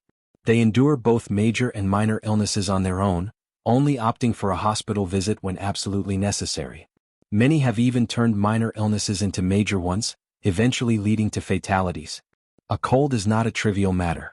If the cold virus enters the bloodstream, it can lead to complications such as pneumonia and hypoxia. Yin cautioned while taking a few plants that appeared similar to a bamboo leaf from the basket and handed them to Zhou Qingshang. She continued, "Auntie Wang, this is a medicinal herb called buplurum. After you go home, strip off the leaves and twigs, clean the roots and stems thoroughly and then boil them to drink. Within 3 days your cold will be gone." According to the Compendium of Materia Medica, buplurum is bitter and sweet. It is capable of dispersing body heat, soothing the liver and lifting yang energy. It is highly effective against colds. In fact, it could cure the cold in a day. 3 days is just a conservative estimate. Chapter 39 Caught the Little Rabbit. As Yang had previously saved Yang Guobao, everyone in the village knew that she was quite capable. Zhou Qingshang also took a great liking to this young girl, promptly taking the buplurum from Yang's hand, laughing as she said, "Thank you so much, Yang. I'll decoct it into a drink as soon as I get home." Yang gave a slight smile, speaking softly, "Auntie Wang, no need for formalities." The more Zhou Qingshang saw of Yang, the more she liked her. She regretted not having a good squabble with that gossipy woman Wang Jinfeng. If she heard the gossipy woman badmouth Yang again, she herself would certainly give her a slap. After saying goodbye to Zhou Qingshang, Yang continued on her way home. It was already 5:30. Since it was June, the sun was still high in the sky. When Yang returned home, her younger sister Yun was wailing loudly, while Tsuehua was trying to calm her down. However, the little girl seemed to have suffered some wrong. The more she cried, the louder she became, refusing to stop despite the placating efforts. "Mom, what's wrong with my little sister? Why is she crying so pitifully?" As Tsuehua pedaled back and forth to shush the child, she said, "All children are like this, it's fine, she'll stop crying in a while, you just go about your business." Yang had never had or cared for children in her previous life, and was clumsy at consoling children, so she could only first leave the room, allowing Tsuehua to soothe her alone. Yang went into the yard and suddenly remembered that she still had 8 cute little rabbits in her basket. So she found a large cardboard box from her house, and put the little rabbits inside it. The little rabbits were highly adaptable, and as soon as they were placed inside the box, they began to happily hop about. Thinking that the little rabbits hadn't eaten anything all afternoon, Yang took a few veggies from the kitchen and placed them in the box. The sight of the greens made the rabbits' eyes practically glow, and they immediately began to nibble on the leaves. After settling the rabbits, Yang took the aloe vera and herbal medicine that she had dug up from the mountain, selected a few plants, and planted them in the ground in front of the door. This was originally a wasteland that hadn't been cultivated for many years, but Tsuehua was diligent. After reclaiming the wasteland, she not only sprinkled vegetable seeds on it, but also built a fence around it to keep chickens and ducks away. The vegetable seeds that Tsuehua had planted a few days ago had already sprouted. Before long they would be able to eat the vegetables they had grown themselves. It hadn't rained for several days, so after she finished planting the aloe vera and herbs, Yang watered the vegetable sprouts. After doing all these, Yang finally had time to prepare dinner. There were still some river snails she had found before. Tonight she could cook spicy stir-fried snails. And also a pig's feet and clam soup, carrot stir-fried with meat and stir-fried leeks. Except for the spicy stir-fried snails, the other 3 dishes all have beauty benefits. Some dishes can help with breast growth, some are good for the skin, smoothing wrinkles and anti-aging, while some are good for the hair. The taste is excellent. She could cook even the most ordinary ingredients into a feast, causing one to be unwilling to stop eating. When dinner was ready, it was already past 7. At this time, Chingue just got off work and came back home. Yang, your cooking skills have improved greatly. I could smell it from far away. Should we wash our hands and eat now? After living together for these days, Chingue had fallen in love with Yang's cooking. Moreover, Chingue had surprisingly found that his physical condition had also undergone considerable changes recently. For instance, the wrinkles at the corners of his eyes seemed to have lightened a lot, and his complexion was not as dull as before. He felt that all these changes should be attributed to the delicious meals that Yang cooked. Auntie is back, dinner is ready, we can start eating now. Yang replied, bustling about in the kitchen. Then I'll go wash my hands. Chingue made a beeline to wash his hands with quick steps. Eating meals had become the thing he looked forward to the most after work every day. In a short while, Chingue's surprised voice echoed from outside, "Wow! What delightful little rabbits! Yang, did you buy these rabbits?" Yang laughed as she explained, "No, I caught them in the mountains this afternoon." Chingue marveled, "You could even catch rabbits in the mountains, Yang, you are really lucky." Yang nodded, "Yes, quite lucky. Auntie, please come in and eat." "All right, I'm coming." 3 people sat around a table, chatting and laughing together in a lively atmosphere. The next morning, Yang got up before dawn as usual. After making breakfast, she headed out to set up her stall at the morning market. Today she had also made 2 barrels of fish soup, enough for more than 560 bowls. The noodles were selling incredibly well today, with a long queue that never seemed to shorten. Seeing the success of Yang's business, Zhu Yonghong gritted her teeth in frustration. Observing the long queue, Zhu Yonghong decided to take action. She announced loudly, "The price of meat buns has dropped. 6 meat buns for just a cent. Vegetarian buns, which usually cost a cent for 3, were now 6 for a cent, and they were filled with meat." Even if she didn't make a profit, she couldn't let Yang benefit today. As some of the customers in line heard the announcement, they were tempted to run over there. "It'll take 6 meat buns." Zhu Yonghong smiled as she took the money. "Sure, just a moment." Seeing that she had taken half of Yang's customers, Zhu Yonghong felt even more smug, her mouth curling into a satisfied smile. Selling 6 meat buns for a cent was indeed unprofitable, even at a loss. However, the loss was only for this morning. She planned to replace the meat tomorrow and add more ingredients, naturally making a profit. Yang, on the other hand, seemed unfazed by the customers flocking to Zhu Yonghong's side and continued to calmly serve the remaining customers her noodles. Such is business. Competition creates pressure, and pressure creates motivation. Someone raised their voice from the crowd, "Hey boss, the bun shop next door has lowered their prices. How about you lower the prices of your noodles too? With 3 cents I can now buy 18 meat buns." Yang replied with a smile, "Sorry, you get what you pay for. I've already priced my food as low as I can. I can't lose money selling it now, can I?" In fact, 3 cents for a bowl of noodles was not expensive, especially considering the delicious fish that came with it. On the street, a bowl of plain noodles would cost 2 cents. But with cheap buns on offer, people inevitably make comparisons. Besides, human nature is greedy. If she really lowered her prices today, they would wonder just how much profit she must usually make from the noodles. Ni Yang had always competed on the quality of the product, not on the price. Just making it cheaper won't ensure long-term business. The key is good taste. On hearing her words, the man sighed, "Oh well, if you can't make it cheaper, 111 just go and eat buns over there." Ni Yang gave a slight smile. "Please do." Seeing her customers constantly crossing over to her side, Zhu Yonghong looked at Ni Yang with a smirk on her face. Yes, it was a provocation. Ni Yang finally realized why Zhu Yonghong was selling her buns at a loss. It was to undercut her. Since she was the one starting trouble, Ni Yang could not just sit back and do nothing. If she didn't react, Zhu Yonghong would think that Ni Yang was like her steamed buns, to be handled as she pleased. Ni Yang raised an eyebrow and met Zhu Yonghong's gaze, a faint smile on her lips.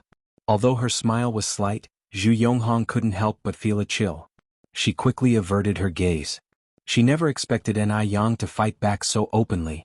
Ni Yang had completely exceeded Zhu Yonghong's expectations. She had a feeling that Ni Yang wouldn't be easy to deal with and was very different from the other country folks she had encountered before. Chapter 40. Have you stopped studying? _1 Although Zhu Yonghong snatched away many of her customers, Ni Yang's 5 small tables were always full. After all, quality ensures patronage. But Zhu Yonghong did affect Ni Yang. Yesterday, all the noodles were sold out past 10 in the morning, while today they continued to sell until after 11. Whereas Zhu Yonghong packed up early. On her way out, she even sneered at Ni Yang. But this time Ni Yang chose to ignore her, concentrating only on her noodles as if she hadn't seen her. The business is more important. She doesn't have the time to squabble with someone irrelevant. Plus, she roughly calculated that Zhu Yonghong sold about 1,000 buns this morning. The current pork price in Beijing is 2 yuan and 80 cents per jin. With the additional ingredients, about 70 to 80 meat buns can be made from 1 jin of meat. Not counting the price of flour and labor, the cost per bun is about 4 cents. Under normal circumstances, 1 cent can buy only 2 meat buns, so selling 1,000 buns needs to bring in more than 35 yuan for a profit. However, selling 1,000 buns at Zhu Yonghong's price of 6 for 1 cent would only garner around 15 yuan. That means Zhu Yonghong lost over 20 yuan this morning?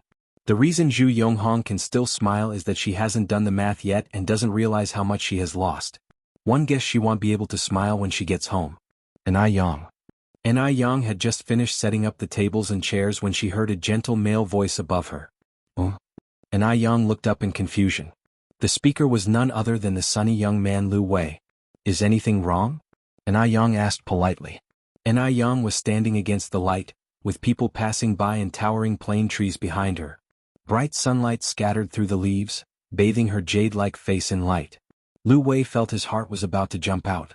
He struggled to control this unusual emotion before saying, "Ni Yang, one heard, you've stopped going to school?" "Yes." Ni Yang nodded, "That's right." Lu Wei was surprised that she admitted it so calmly. He then asked, "What do you plan to do in the future? You can't be a peddler all your life, right? Have you thought about making a change?" Being a peddler is the least promising profession. There was a popular saying at the time, if a young lady wants to experience life and practice haggling, she should marry a peddler. This gives an idea of how low the status of being a peddler was. Ni Yang shook her head. "Not for now. One think being a peddler is okay, it's all honest work." "That's not what I mean." Lu Wei continued, "One think it would be better if you, a girl, read more. If you encounter any difficulties you can tell me, maybe I can help. Being a peddler is ultimately not a long-lasting profession. Your future life path is still very long. Girls who are always out in the open yet illiterate will find it difficult to find a good husband." Even if Ni Yang was attractive, he doubted any college students would want to marry an illiterate woman. He said this for her own good. If Lu Wei knew that the peddlers of today would become the first generation of rich people in the future, he would certainly regret his words today. No matter how much people look down upon peddlers today, later generations will be envious of the first generation of peddlers.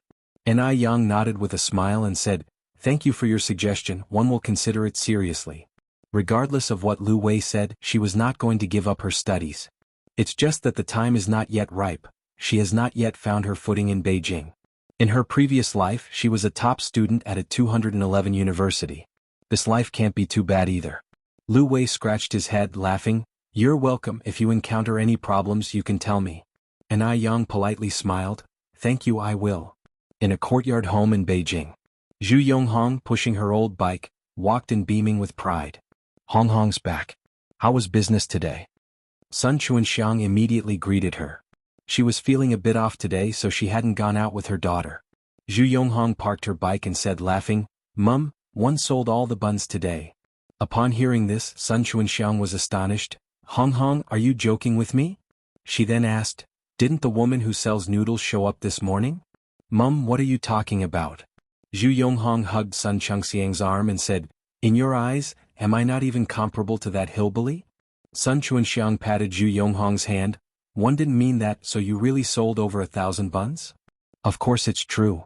Zhu Yonghong puffed up her chest. You don't know who your daughter is. Hearing her words, Sun Chunxiang's smile became even more kind. Right, how can my daughter not be awesome?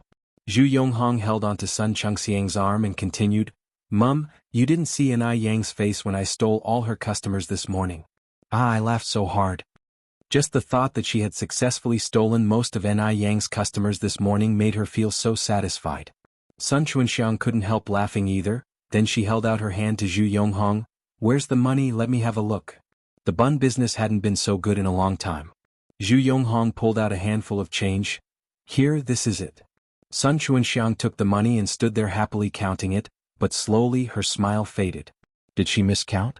Sun Chuanxiang counted it over and over, but no matter how she counted, it only amounted to 15 yuan and 70 cents. These over 1,000 buns were supposed to sell for at least 3780 yuan, so why is there so much missing? Hong Hong, is there more money? Sun Chuanxiang looked uneasy. Did her daughter secretly misappropriate the money from selling the buns? That's all there is. Zhu Yonghong frowned slightly. I gave you everything. Sun Chunxiang's face suddenly darkened. Over 1,000 buns total, and Hayrace only 15 yuan and 70 cents, where's the other 20 or so yuan? Did you eat it? She still has a son in college who needs about 50 yuan a month for living expenses. All the money she earns each month goes to her son. Seeing that her son's living expenses for this month have not yet been settled, of course, Sun Chuanxiang is anxious. Don't worry, let me explain. Zhu Yonghong told the whole truth about this morning to Sun Chuanxiang. After listening, Sun Chuanxiang was immediately furious. She threw all the change in her hand at Zhu Yonghong's face. You good for nothing. Rip-off. You've squandered the buns I worked all night to make. Go get my money back right now. If you don't bring it back, don't bother coming back. That's over 20 yuan. That's enough for half a month's living expenses for her son. All her work for the past several days had been for nothing. Sun Chuanxiang, who hadn't been to school for very long, didn't mind her words when she was full of anxiety and anger. Mom, how could you say that about me? Zhu Yonghong wept plaintively. Didn't one do it for our business? You don't understand how many people came to buy buns this morning. Chapter 41. Excellence is not without reason. Sun Chuanxiang was fuming with anger at Zhu Yonghong. She picked up a stick lying next to her and went to hit Zhu Yonghong. You're a disgrace to our family and dare to talk back. They'll beat you to death today. 6 for 1 cent, why not give them away for free then? Don't you treasure the money one earned? Do you know your brother doesn't even have his living expenses this month? You're such a waste. They'll beat you to death. In this era, university students were highly valued. If a family had a university student, it was almost like having royalty in the household. As for daughters were seen as an expense as they would eventually be married off. So Zhu Yonghong quit school early, setting up a stall with her mother to earn living expenses for her brother. Mom, stop hitting. Zhu Yonghong grabbed the falling stick. Tomorrow morning one will earn back the money we lost today. I promise it won't affect my brother's living expenses. Zhu Yonghong's mindset had been assimilated. Just like Sun Chuanxiang, she treated her university-educated brother as if he was an ancestor, without feeling it was unfair at all. That's easy for you to say. How are you going to earn it? Sun Chuanxiang asked, her face full of anger. Zhu Yonghong took a deep breath. Mom, listen to me. Zhu Yonghong leaned on her mother's shoulder and whispered her plan. After hearing Zhu Yonghong's words, Sun Chuanxiang frowned and asked, can that really work? Sun Chuanxiang was a money-loving person, but she was tentative about this plan because she was also timid. Zhu Yonghong laughed and said, why not? It will definitely work as long as nobody gets hurt. You're right. Sun Chuanxiang nodded, the anger on her face gradually fading away. Then we will do as you suggested. Good, Mom. Zhu Yonghong's eyes gleamed with satisfaction.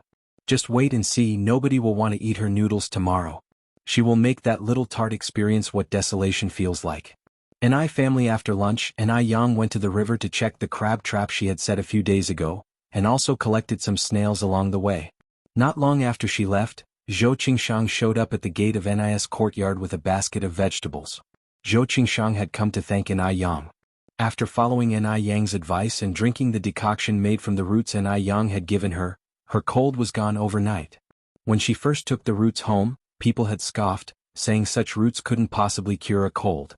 She had also been simply trying when she drank the decoction. She didn't expect that it would work so well. The next morning her headache was gone, she stopped coughing, and her fever had also subsided. That root was even more effective than the immortal pill. Is Yang at home? Yes, who is it?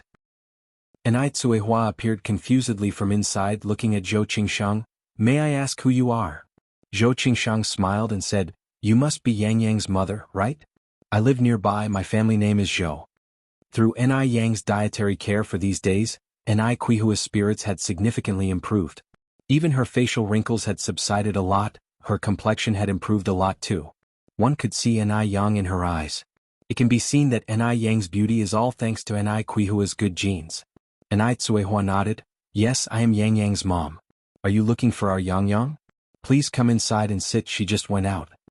Well, I came specifically to thank Yang.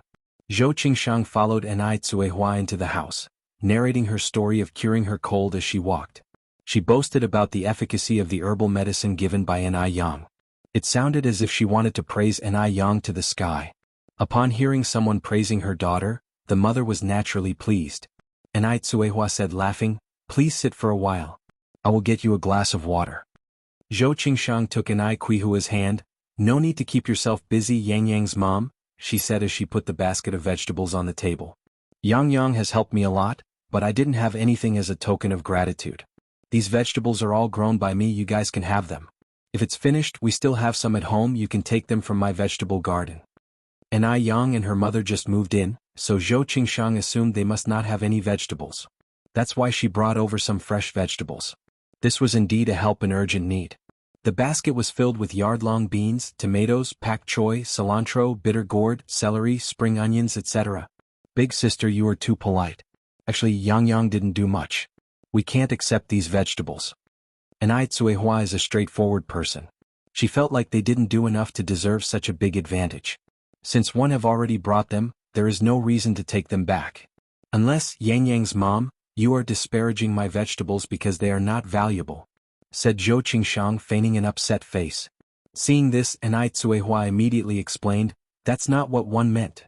Zhou Qingshang immediately said, Since that's not what you meant, then accept them. They are not something valuable. Having no other choice, Cuihua had to accept. Big sister, wait a moment. I will empty out the basket for you. With that, Cuihua took the basket of vegetables into the kitchen. Zhou Qingshang stood in the living room looking around. It was evident that Cuihua knew how to manage a home. Everything was neat and orderly, even there was no trace of dust on the tables. All the furniture was arranged neatly. After a while, Cuihua came out from the kitchen with the basket. It was not empty, it held 2 apples. Reciprocating kindness is a virtue passed down through thousands of years in China. She surely couldn't let someone return with an empty basket.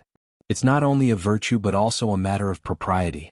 Though Cuihua has not received any formal education, she deeply understands the principles of life. At that time, apples were quite expensive, costing 5 to 6 cents a gene, and 2 apples were about half a kilogram. Zhou Qingshang insisted on not taking them. She had grown her own vegetables, whereas the apples were bought with money. Cuihua held the basket tight, not allowing Zhou Qingshang to remove the apples. Big sister, take them back for your kids to taste. If you refuse to take them, we will have to refuse the vegetables you brought. Cuihua was determined. With no other option, Zhou Qingshang reluctantly accepted, thinking to herself, it's no wonder that Yang is so sensible. She has a wise and understanding mother. By the river, Yang gathered her fishing trap. This time she got quite a few fish and shrimps, one of which was a grass carp weighing about 7 or 8 gene. Altogether, including the snails that Yang had just picked, there were 2 buckets. As Yang was resetting the trap in the river, Wang Xiaohong approached her from the other side of the riverbank. Wang Xiaohong looked at Enai Yang, who was busy with her fishing trap in the river. A smirk appeared on her face. Her chance for revenge had come. Enai Yang naturally noticed Wang Xiaohong. She immediately saw the ill intention in Wang Xiaohong's eyes. Enai Yang calmly placed the fishing trap, then walked towards the shore. Seeing Enai Yang approaching, Wang Xiaohong felt vaguely uneasy and hurriedly walked in the other direction. Stop! Enai Yang extended her hand and blocked Wang Xiaohong's path. What's the matter? Whenever Wang Xiaohong saw Enai Yang's face, she felt both hatred and fear. What she hated was that Enai Yang dared to hit her that day. What's more, she had curried favor with Yang Guobao before her. What she feared was that Enai Yang hit her once before. Now she was alone and no match for Enai Yang. Enai Yang cracked a faint smile. Why do you think I'm stopping you? Don't you have an idea in your mind? Chapter 42. Gooden with high EQ. Wang Xiaohong swallowed nervously, took a step back and stammered, What do you mean? Wang Xiaohong hadn't anticipated that Enai Yang would see through her so easily, or that Enai Yang would proactively confront her. In theory, Enai Yang, being an outsider, should have been acting more low-key. But was she? Rather than acting submissively, Enai Yang was assertive and intimidating. No one could humiliate her even in the slightest. Wang Xiaohong looked at Enai Yang, immediately meeting a pair of sharp eyes with a clear division between black and white. The depth of her eyes shimmered with the reflection of light. This gaze was unlike any of her peers or even adults that Wang Xiaohong had encountered before. It was pure, transparent, confident, and calm. In short, it wasn't the look one would expect in a teenage girl. Wang Xiaohong took another silent step back and nervously said, I don't understand what you're talking about. Enai Yang slightly curled her lips. It's okay if you don't understand, I can explain it again. She then leaned in close to Wang Xiaohong's ear and said in a cool tone, I don't like causing trouble, but I'm not afraid of it either. We can walk our own paths without interfering with each other. That would be fine for both of us. But if you're looking for a fight, then the consequences? At this point, Enai Yang squinted slightly and a beautiful curve formed at the corner of her mouth as she said lightly, You'll have to weigh that for yourself. The voice was very serene, but it held a dangerous aura that sent chills down one's spine. The two were quite close to each other. Wang Xiaohong could even smell the faint fragrance emitting from Enai Yang's body. It was not quite bamboo or orchid, but somewhat like the scent of plum blossoms, fresh, natural and very pleasant. Wang Xiaohong had heard that there was a 200 yuan bottle of high-end imported perfume sold at the department store in the city. Surely the fragrance on Enai Yang must be from such a perfume. Thinking about how Enai Yang could afford a 200 yuan bottle of perfume added to Wang Xiaohong's envy and resentment. Although they were of the same age, Enai Yang was able to use a 200 yuan bottle of perfume, while she, Wang Xiaohong, had to haggle with her parents for several months just to get some pocket money, even if it were just a couple of cents. Wang Xiaohong bit her lip, the glimmer in her eyes filled with discontent. She said, I don't understand what you're talking about, then lowered her head and scurried away. Enai Yang watched her receding figure, a slight smile playing at the corner of her lips. She had overestimated Wang Xiaohong's will to fight. It was past 2 in the afternoon, the sun was still scorching. Enai Yang, carrying 2 buckets of fish, soon developed a thin layer of sweat on her forehead. Sister Enai Yang, let me help you. A dark-skinned, shirtless boy came running from the distance. Gooden, why are you here? Don't you have school today? Enai Yang said with a grin. Gooden was hopping around. Sister Enai Yang, you're so silly, today is Sunday. He then took one of the buckets from Enai Yang. Though Gooden was young and not very tall, he was very strong. He handled the bucket of fish as if it were weightless. Sister Enai Yang, give me the other one too. This was Gooden's second encounter with Enai Yang, but because of their previous interaction, he had grown fond of this beautiful older sister. Enai Yang was not only beautiful but also very kind. Unlike Sister Xiaohong, who, thinking herself so pretty, looked down on everyone, and loved bossing the children in the village around. Enai Yang smiled gently, declining Gooden's offer. Thanks Gooden, but I can carry this myself. You're still young, you shouldn't strain yourself or you might stop growing. It's okay, Sister Enai Yang. Gooden didn't seem to mind at all.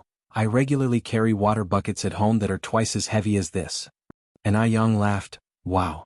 Gooden, you're so strong. Gooden lifted his cute little head, boasting proudly, Of course, apart from my brother, I'm the strongest at home. Enai Yang giggled. By the way, Gooden, how old are you? I'm 10 this year, but how about you, Sister Enai Yang? Gooden looked up at Enai Yang. I'm 17, and Yang replied. Gooden continued, so you are the same age as my brother. He's also 17 this year. My brother is going to take his college entrance exams next year. Sister Yang, are you going to take yours? Yang answered with a smile, of course I am. Chatting with Gooden along the way, they soon reached home. Gooden put the plastic bucket on the ground. Sister Yang, I'm going home now. Remember to come play when you're free, he said. Yang nodded slightly, sure. Then, as if she just remembered something, she grabbed Gooden's hand. Wait for me a moment, Gooden. And with that, she quickly rushed back into the house. Gooden obediently stood there, curiously looking at everything around him. Soon Yang returned out of breath. She handed a bag of candy to Gooden. Gooden, this is for you to eat, she said. Thank you, Sister Yang, but I can't accept it, Gooden declined. Although Gooden is young, he understood the principle of not accepting something for nothing. If he just accepted Sister Yang's candy like this, she might think that he approached her with a motive. Yang laughed and said, just take it. It's only a bag of candy, not some valuable item. Besides, we are friends, right? If you don't take it, it means that you do not want to be friends with me. Gooden quickly said, I want to be friends with Sister Yang. Then take it, Yang reaffirmed, shoving the candy back into Gooden's hand. Thank you, Sister Yang, Gooden continued. Sister Yang, can I share some of this with my other friends? Candies were quite a rarity in those days. Children usually couldn't eat candies unless it was during the new year. Yang nodded with a smile. Of course you can. The candy is now yours. You can share it with whoever you want. Gooden thanked her again. Thanks, Sister Yang. I'll be going now. Off you go, Yang nodded slightly. Goodbye, Sister Yang. Gooden waved at Yang and ran off. Gooden arrived at the usual spot where his friends were playing and gave each of them a piece of candy. One of his friends curiously asked, Wow, Gooden, did your family strike it rich? Smugly, Gooden replied, This is given to me by Sister Yang, and she told me to share it with all of you. Do you guys know who Sister Yang is? She's the best-looking lady in our village. I'm now good friends with Sister Yang. Gooden is a good boy. He knew that some adults had misunderstandings about Sister Yang and had even defamed her. So he wanted to build up her image in front of his friends. After all, Sister Yang is genuinely good. He didn't want those adults to keep misunderstanding her. At his words, all his friends looked at Gooden with envy. I know that Sister Yang, she's even prettier than Sister Xiaohong. Wow, Sister Yang is so nice. I like Sister Yang. I like her too. Thanks to Gooden's endorsement, the term Sister Yang started to spread among the children. Sister Yang also became the most popular person among the children. Everyone knew that the new Sister Yang is gentle and kind. Not only is she beautiful, but also she's much softer than Sister Xiaohong by at least 10 times. Chapter 43. The old lady has no appetite. Recently, after Gooden left, Yang turned back to the kitchen, processed the free-range chicken she had bought from the market that day, blanched it, and simmered it on low heat in a casserole. After the water came to a boil, Yang added the ginseng she had dug up from the mountain yesterday, followed by a few large jujubes. Soon, the small kitchen was filled with the fragrance of chicken soup. Looking at the soup simmering in the casserole, Yang poured the fish and shrimp from the bucket into a large basin and kept them in fresh water, planning to kill them later in the evening to make sour fish soup. Anticipating that she would catch fish from the traps, Yang only bought 18 fish from the vegetable market this morning. As Yang was busy in the kitchen, Tsuehua came in carrying a child. Yang, these vegetables were sent by Aunt Zhou. She said you cured her cold and wanted to thank you with these. In the corner was a pile of fresh vegetables with a bundle of homemade sticky noodles nestled in the middle. Yang said with a smile, Aunt Zhou is too courteous. Mom, let's have sticky noodle tonight. Sticky noodle? Tsuehua asked puzzled, what is sticky noodle? Yang gave a mysterious smile, you'll know by tonight. Yang was a person of strong execution. She announced that they would have sticky noodle for dinner, and immediately cut off the tail of the snails, cleaned them thoroughly, heated the wok until it was red hot, drizzled it with rapeseed oil, added 2 spoonfuls of bean paste and fried until the red oil was out. She then put in the chopped green onion, ginger, garlic, star anise, and Sichuan peppercorns and stir-fried them. After these ingredients were stir-fried to bring out their fragrance, she added the snails and stir-fried them over high heat for 5 minutes, then added water. After the water boiled, she put in the cut hog bones, simmered it on a low heat for 3 hours. By then the broth was ready. The flavorful and aromatic broth is the essence of the whole sticky noodle. With the broth ready and early in the evening around 5 o'clock, the chicken soup that had been simmering was also ready. Enai Yang took the lid off, scooped out a large bowl of chicken soup and chicken meat and handed it to Enai Tsuehua. This ginseng chicken soup was intended to nourish Enai Qihua's body. Enai Tsuehua was currently weak and needed more nourishment. Clear chicken soup with a thick layer of yellow fat floating on top. All the chickens at this time were free-range, revered as free-range chicken in later generations. Not only was it nutritious but it also tasted amazing. Adding a bit of salt made the soup delicious and the chicken melt in the mouth. In the beginning, Enai Tsuehua refused to drink the chicken soup. Enai Yang tricked her by telling her that she had already had some herself. Only then did Enai Tsuehua hesitantly drink it. Evening came in a blink of an eye, and it was time for Enai Chingue to return home. Enai Yang boiled a pot of water, blanched the sticky noodles, greens and black fungus in it, scooped them out into a bowl, then poured the prepared snail broth on top and sprinkled it with spring onions and cilantro. If you like chili, you could add a spoon of chili sauce and fragrant vinegar. A bowl of fragrantly steaming sticky noodle is then ready. As soon as Enai Yang brought the blanched noodles to the table, Enai Chingue returned. She smelled the fragrance just as she arrived at the door. Yang, what's for dinner? It smells so good. Aunt Enai is back home, we're having sticky noodle for dinner. Enai Yang replied with a radiant smile. Enai Tsuehua laughed and said, our Yang loves to make these exotic dishes. Dishes like sour fish, stewed carp with kelp and pork feet, potato mushroom soup and so on. She had never heard of these dish names before, but they were created by Enai Yang.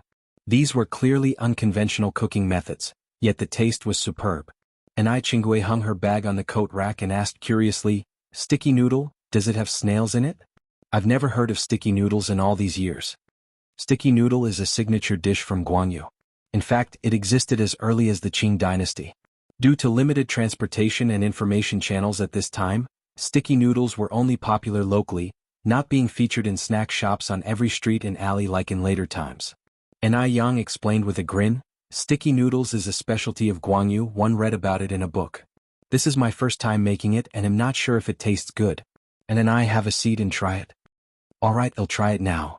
Enai Chingue rolled up her sleeves, sat down and eagerly started eating the noodles. The noodles had absorbed the essence of the snail soup perfectly, and they were soft and chewy, fresh and enjoyable. The soup contained the aroma of coriander and green onions, triggering people's taste buds, to the point where one would wish to swallow their own tongue. At this point, even if someone offered Enai Chingue a bowl of bird's nest and abalone soup to exchange for these noodles, she wouldn't do it. Delicious. It's really delicious. Enai Chingue directly gave a thumbs up and lamented, Yang, whoever marries you in future would have their household's ancestral graves spewing green smoke. Sadly, she didn't have a son, otherwise she would definitely make Enai Yang her daughter-in-law. In addition to sticky noodles, Enai Yang also made 2 stir-fried dishes. Fried shrimp with green peas and stir-fried carrots with white fungus. Green peas and shrimp had a breast enhancement effect. The combination of carrots and white fungus had the effect of nourishing the skin. Eating beauty foods every day would make anyone beautiful, even if they didn't want to be. Last night while bathing, Enai Yang noticed that her bust size had grown an entire size larger since she first arrived in Beijing. Her eyes also looked more vibrant and alive. It's not just her, the changes to Enai Tsuehua and Enai Chingue were also significant. Having prepared a large amount of rice noodles and 2 plates of stir-fry, Enai Yang was initially worried that there might be leftovers. However, it turned out she was overthinking. The large pot of rice noodles and the 2 plates of stir-fry were consumed thoroughly, even the bottoms of the plates were shining brightly, reflecting the sight of their consumers. No one would believe the fighting strength of 3 women if they did not witness it themselves. Looking at her creations being so welcoming, Enai Yang felt very gratified. On the other side of Beijing, the Emo family villa. The Emo family's old lattice appetite has not been good lately.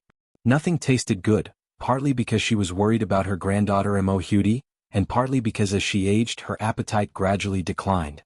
Everything tasted bland to her. Was her time drawing to an end? The old lady of the Emo family sat in the living room with a face full of worry. No, she hasn't seen her granddaughter get better yet. She absolutely must not fall first. A servant came over at this moment and whispered, Old lady, you haven't eaten all day. This is the ginseng soup the kitchen has prepared for you. You should at least drink some or else your body won't be able to hold up. All right. The old lady of the Mo family nodded. She had just picked up the bowl and took a sip of the ginseng soup when she frowned. After a bout of nausea, she spit out the ginseng soup. "Take it away," she said, waving her hand weakly.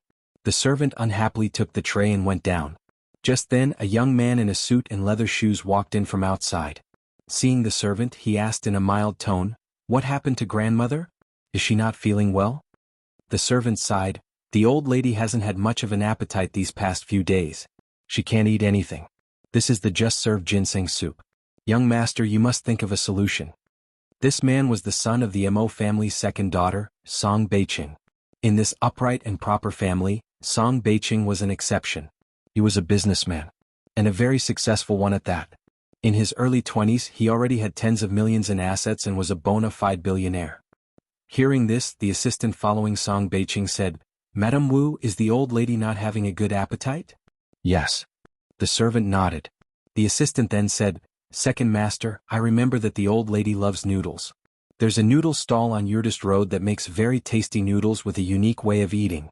Hundreds of people line up there every morning. How about I buy a portion for the old lady tomorrow morning? Maybe she'll regain her appetite." "It's a street stall?" Song Beiqing frowned slightly. Could the old lady who couldn't even swallow ginseng soup stomach street food?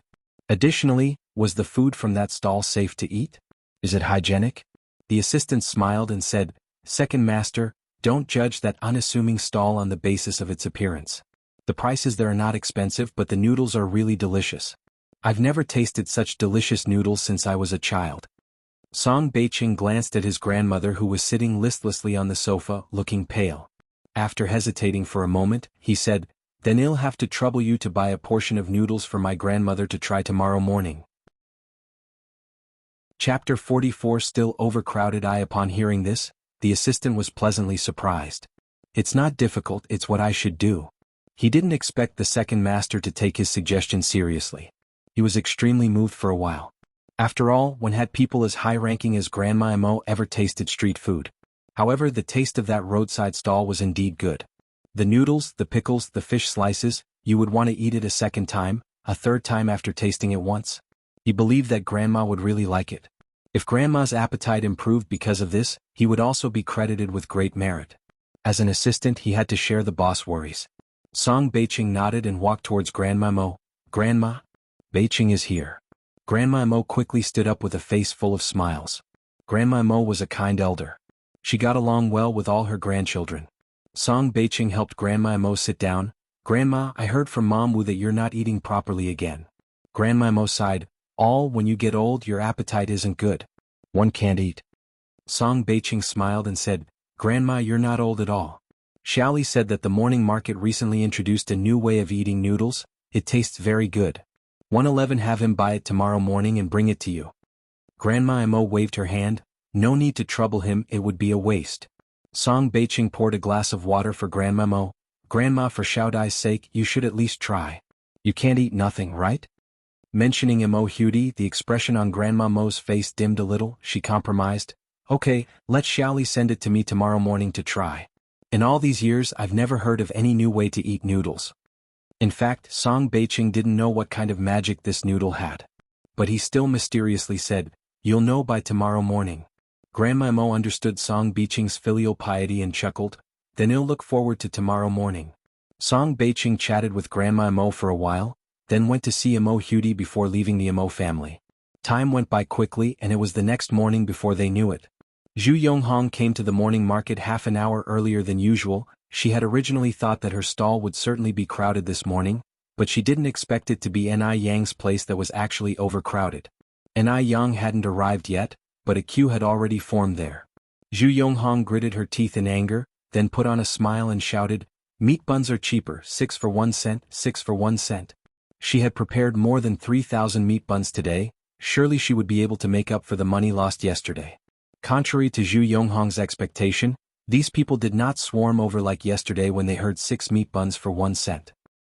Only 2 or 3 people came over to buy some because it was cheap. How could this be? Zhu Yonghong's heart suddenly chilled.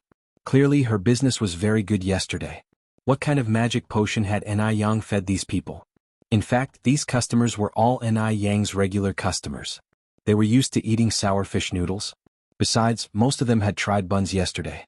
The taste of those buns was nowhere near half as good as the sour fish. Moreover, the sour fish noodles were not very expensive, only 3 cents a bowl, which included vegetables, noodles and soup, which was a great deal. Therefore they came early to line up today, waiting for Ni Yang to start his business. Before long, Ni Yang rode her bike over to the scene. The crowd's eyes lit up at her arrival. "Little boss, you finally came." Ni Yang smiled and said, "Sorry to keep you all waiting." A few minutes later, with the help of several customers, Ni Yang swiftly set up the tables and chairs and struck up the stove. The first customer of the day was a young man dressed in a respectable white shirt. He handed his thermos to Ni Yang and politely said, "Hello, could I trouble you for 2 portions, one to eat here and the other packed to go?" Ni Yang nodded with a smile, accepting the thermos. "Hello, that'll be 6 cents. Please take a seat over there. One will bring you the noodles shortly." Li Gongqing handed Ni Yang 6 cents, then went and sat down at an empty spot. He had seen Ni Yang more than once, but each time this young girl would dazzle him anew. As an assistant to Song Beiqing, Li Gongqing often frequented high society events following behind Song Beiqing. He had met many prestigious ladies, but he had never seen one as beautiful as Ni Yang. Even the movie stars couldn't compare to Ni Yang. If he could marry such a beautiful wife, he wouldn't mind even if it was all just a dream. Actually, he himself wasn't lacking either. He earned a high salary of 30 yuan per month, owned a house in Beijing, and his appearance was above average. People of this era were slightly more innocent. They wouldn't dare express their feelings for the girls they liked openly. Li Gongqing wondered, should he seek a matchmaker? Whether it would work or not, he had to give it a try. While he was in deep thought, a bowl of fragrant noodles was placed in front of him. A faint voice came from above. "Please enjoy these first. As for the noodles to go, I'll prepare them for you after you finish eating here. Otherwise the noodles will become mushy over time." What a considerate girl. Li Gongqing mused internally before looking up and replying, "Thank you. You're welcome." Ni Yang replied and headed back to her stall to prepare more noodles. At this time, most of the customers brought their own bowls and chopsticks. Many people, due to lack of seating, ate while squatting on the ground. Some took their order back home. Zhu Yonghong saw how Ni Yang's business was booming and couldn't help but feel annoyed. He called out loudly, "Meat buns? Freshly cooked meat buns. 6 for a cent, 6 for a cent." Despite Zhu Yonghong's effort, not many were buying. Li Gongqing quickly finished his noodles and prepared to approach Ni Yang. But in front of him a fair, clean hand appeared. It was as delicate as jade, with slender fingers and smooth skin. The round nails were neatly trimmed, like rows of tiny shells. Graceful and beautiful. It was clearly the hand of a lady of high stature. Looking at this hand, Li Gongqing felt a sense of inferiority emerging. Ni Yang placed the thermos on the table. "Here are your noodles. One, put the chili separately in a bag.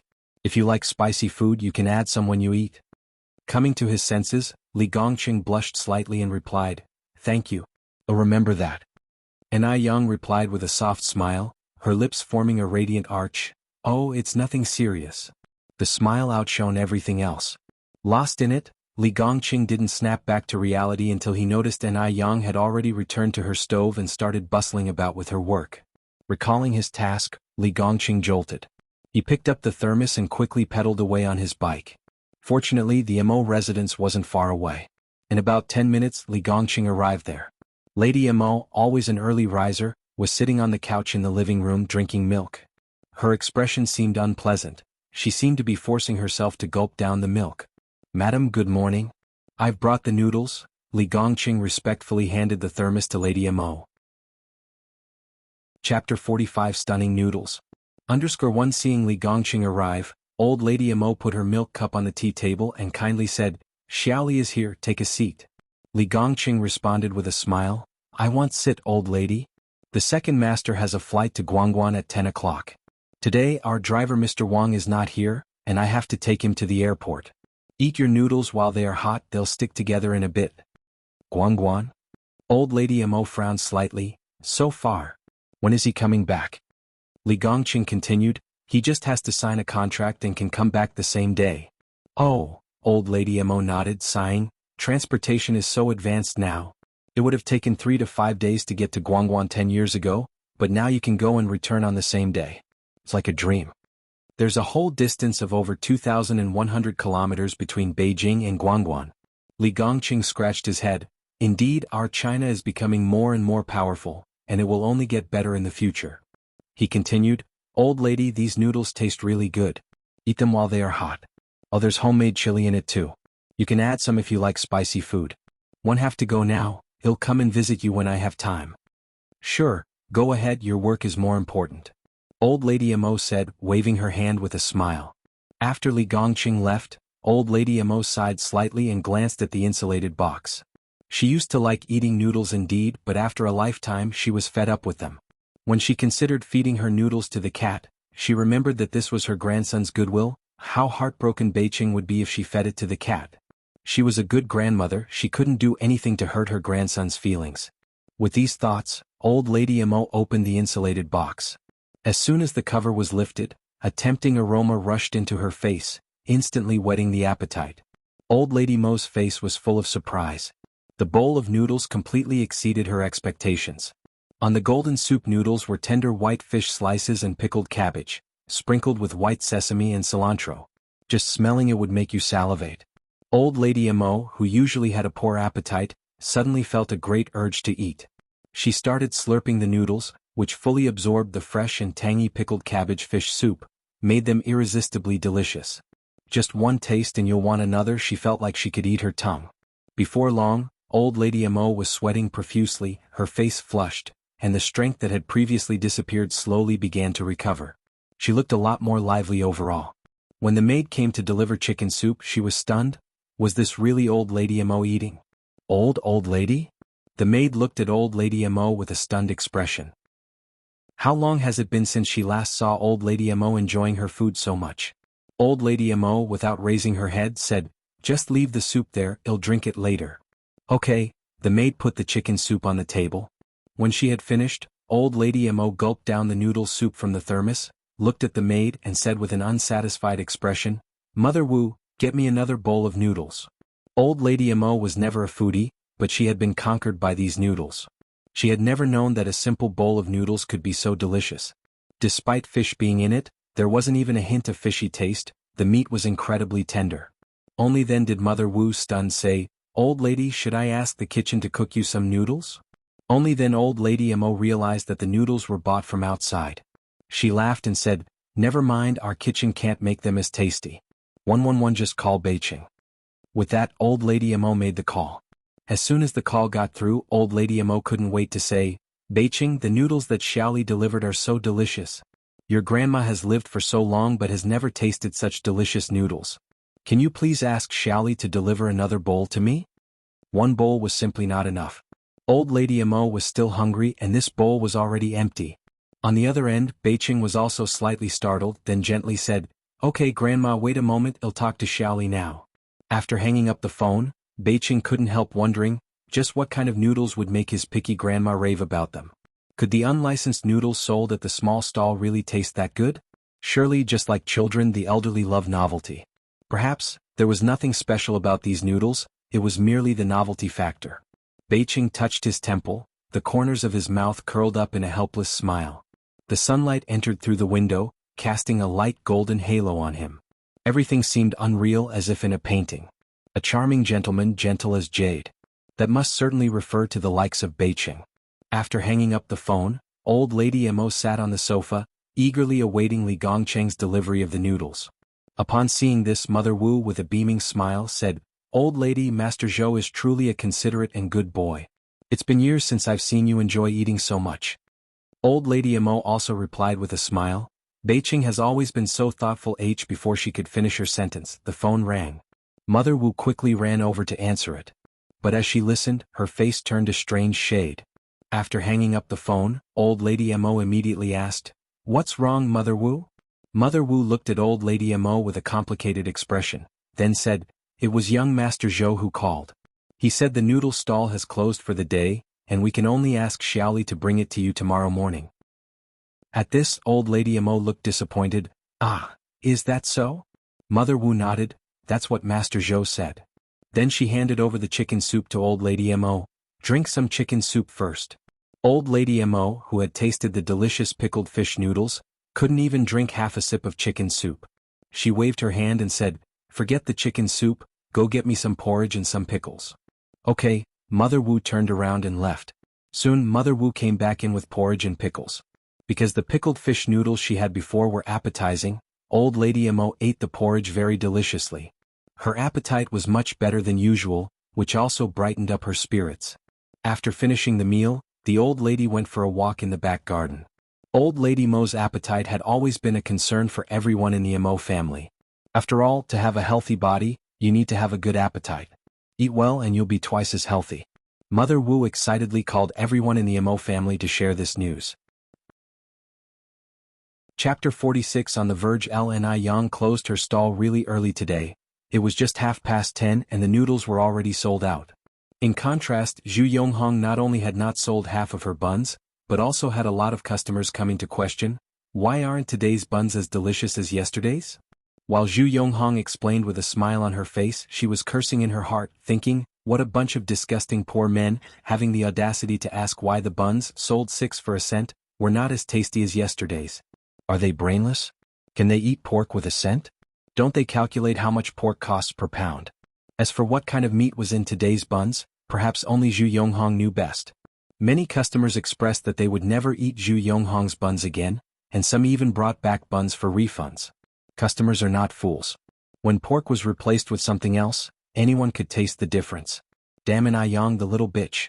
If not for Ni Yang stealing her business, she would not have stooped to such a level. Now look at the mess.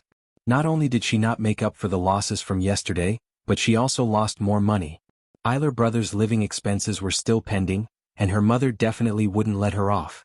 The more Zhu Yonghong thought about it, the angrier she became, so angry she wanted to tear Ni Yang apart. She walked up to Ni Yang, lifted her chin high, biting her lip, and her eyes seemed poisoned.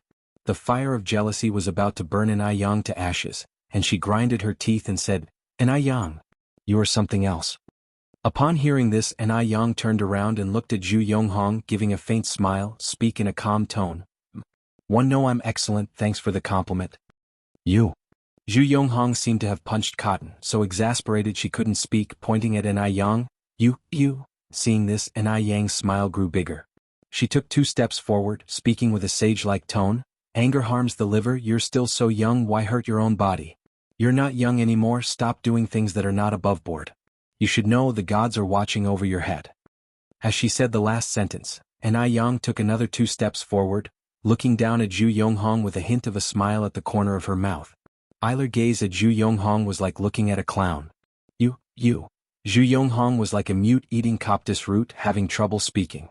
She can't possibly admit to her jealousy of Ni Yang that she had switched the pork in the buns with other meat, resulting in a failed sneaky move that benefited Ni Yang.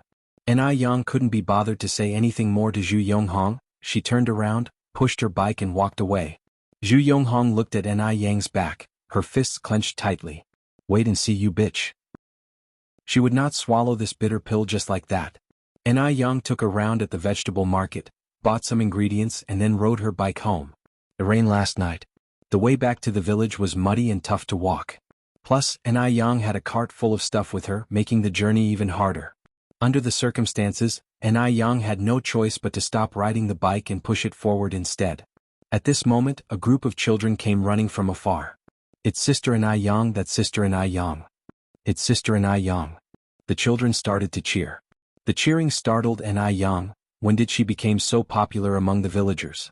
Beyond a child named Gooden, she didn't seem familiar with the other kids. But Gooden went to school today. What are these kids up to?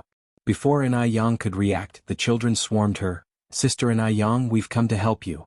Some of them helped Ni Yang carry things and some helped her push the cart. The saying there is strength in numbers held true as the cart was quickly pushed out of the mire. Ni Yang didn't even have time to thank them before the children scattered again. Looking at the well-parked cart and then at the children who had already run off, Ni Yang called out, Kids, thank you.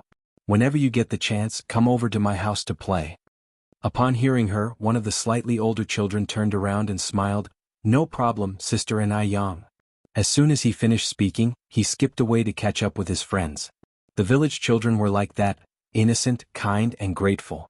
Ni Yang cast a soft smile at the retreating figures of the children. She thought to herself that she must find some time to express her gratitude to these children and let them know that God does not shortchange the kind-hearted. Meanwhile, Wang Meifeng was boiling traditional medicine in the kitchen. Just then the living room door was pushed open, followed by footsteps and Yang Guobao's voice calling Grandma. Typically Zhou Suhua would respond warmly to Yang Guobao, but today was different. Zhou Suhua remained silent. Grandma. Yang Guobao followed Zhou Suhua to the kitchen. Zhou Suhua wore a dark expression on her face, as if a storm was brewing. Mom? Wang Meifeng poured the boiled soup into a bowl and looked at Zhou Suhua with a perplexed expression. With a serious look on her face, Zhou Suhua said, "One need to talk to you." Once she finished, she turned and walked toward the bedroom. Okay. Wang Meifeng left the soup on the stove and followed Zhou Suhua into the bedroom. Mom, what do you need? Wang Meifeng looked at Zhou Suhua's back, asking the question.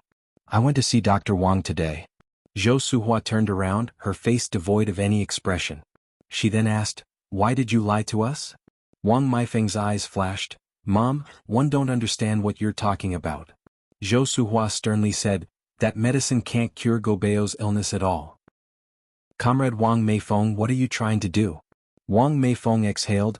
One wanted to try, Guobao also wanted to try. Try. Zhou Suhua's face was flushed with anger. Do you know you're hurting Guobao by doing this? You're aware of what happened with Hudi. Stop giving him that medicine immediately, don't let him take those unidentified drugs again. Zhou Suhua was worried about her grandson's health. After consulting Dr. Wang, she found out that the medicine Ni Yang gave had no effect on Yang Guobao's condition, and only had a small nourishing effect. All medicines have side effects, especially those that need to be taken for 3 months. Yang Guobao was still a child, how could his small body withstand that? Wang Meifeng wasn't helping him, she was harming him. I am Guobao's mother. I hope more than anyone that Guobao can enjoy a free and happy childhood like other children. Mom, I take your advice on everything but not this. Wang Meifeng was firm in her decision. Plus, she couldn't tell if it was just her imagination, but since Yang Guobao started drinking the medicine, his energy seemed to have improved. Although he had only been drinking it for 5 short days, he hadn't had a single episode during this time. As a daughter-in-law, Wang Meifeng had never opposed Zhou Suhua. Now Zhou Suhua was furious, her whole body shaking. She said sternly, Wang Meifeng, you received a higher education. How could you be so foolish? Dr. Wang is a descendant of a royal doctor. Ni Yang you mentioned is nothing more than an unlicensed rural doctor, yet you would rather trust her than Dr. Wang. You are playing with Guobao's life. From today, stop feeding my grandson this medicine. Chapter 47 One day will come back in tears. Zhou Suhua's last words had an especially strong tone. Wang Meifeng had been married into the Yang family for over 7 years, during which she never argued with her mother-in-law.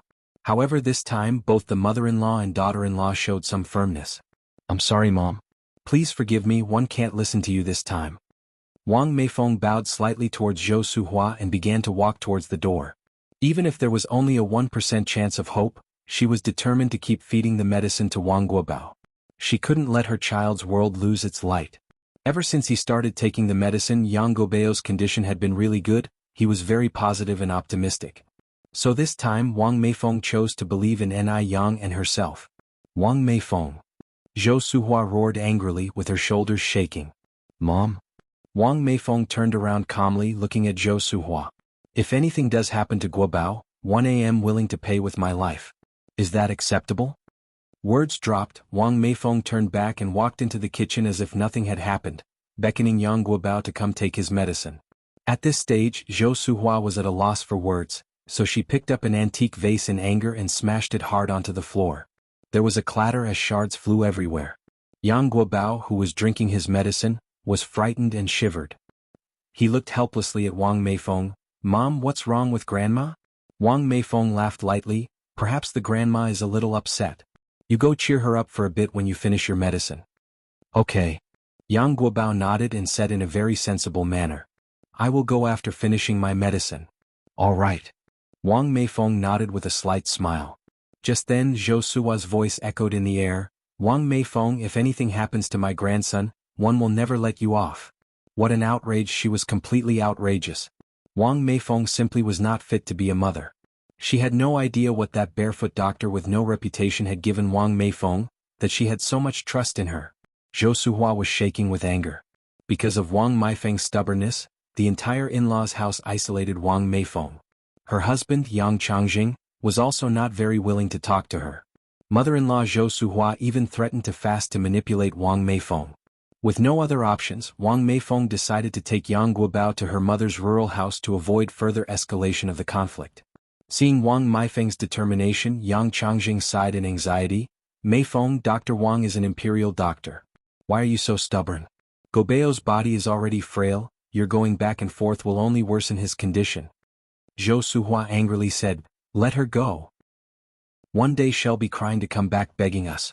On that same day Wang Meifeng took Yang Guobao back to her mother's house in the countryside. Yang Guobao liked it there, he and Wang Meifeng said their goodbyes and he headed straight for Ni Yang's house. Wang Meifeng initially wanted to follow, but remembering that Yang Guobao hadn't had a flare-up in several days and that a child also needs his freedom, she decided not to.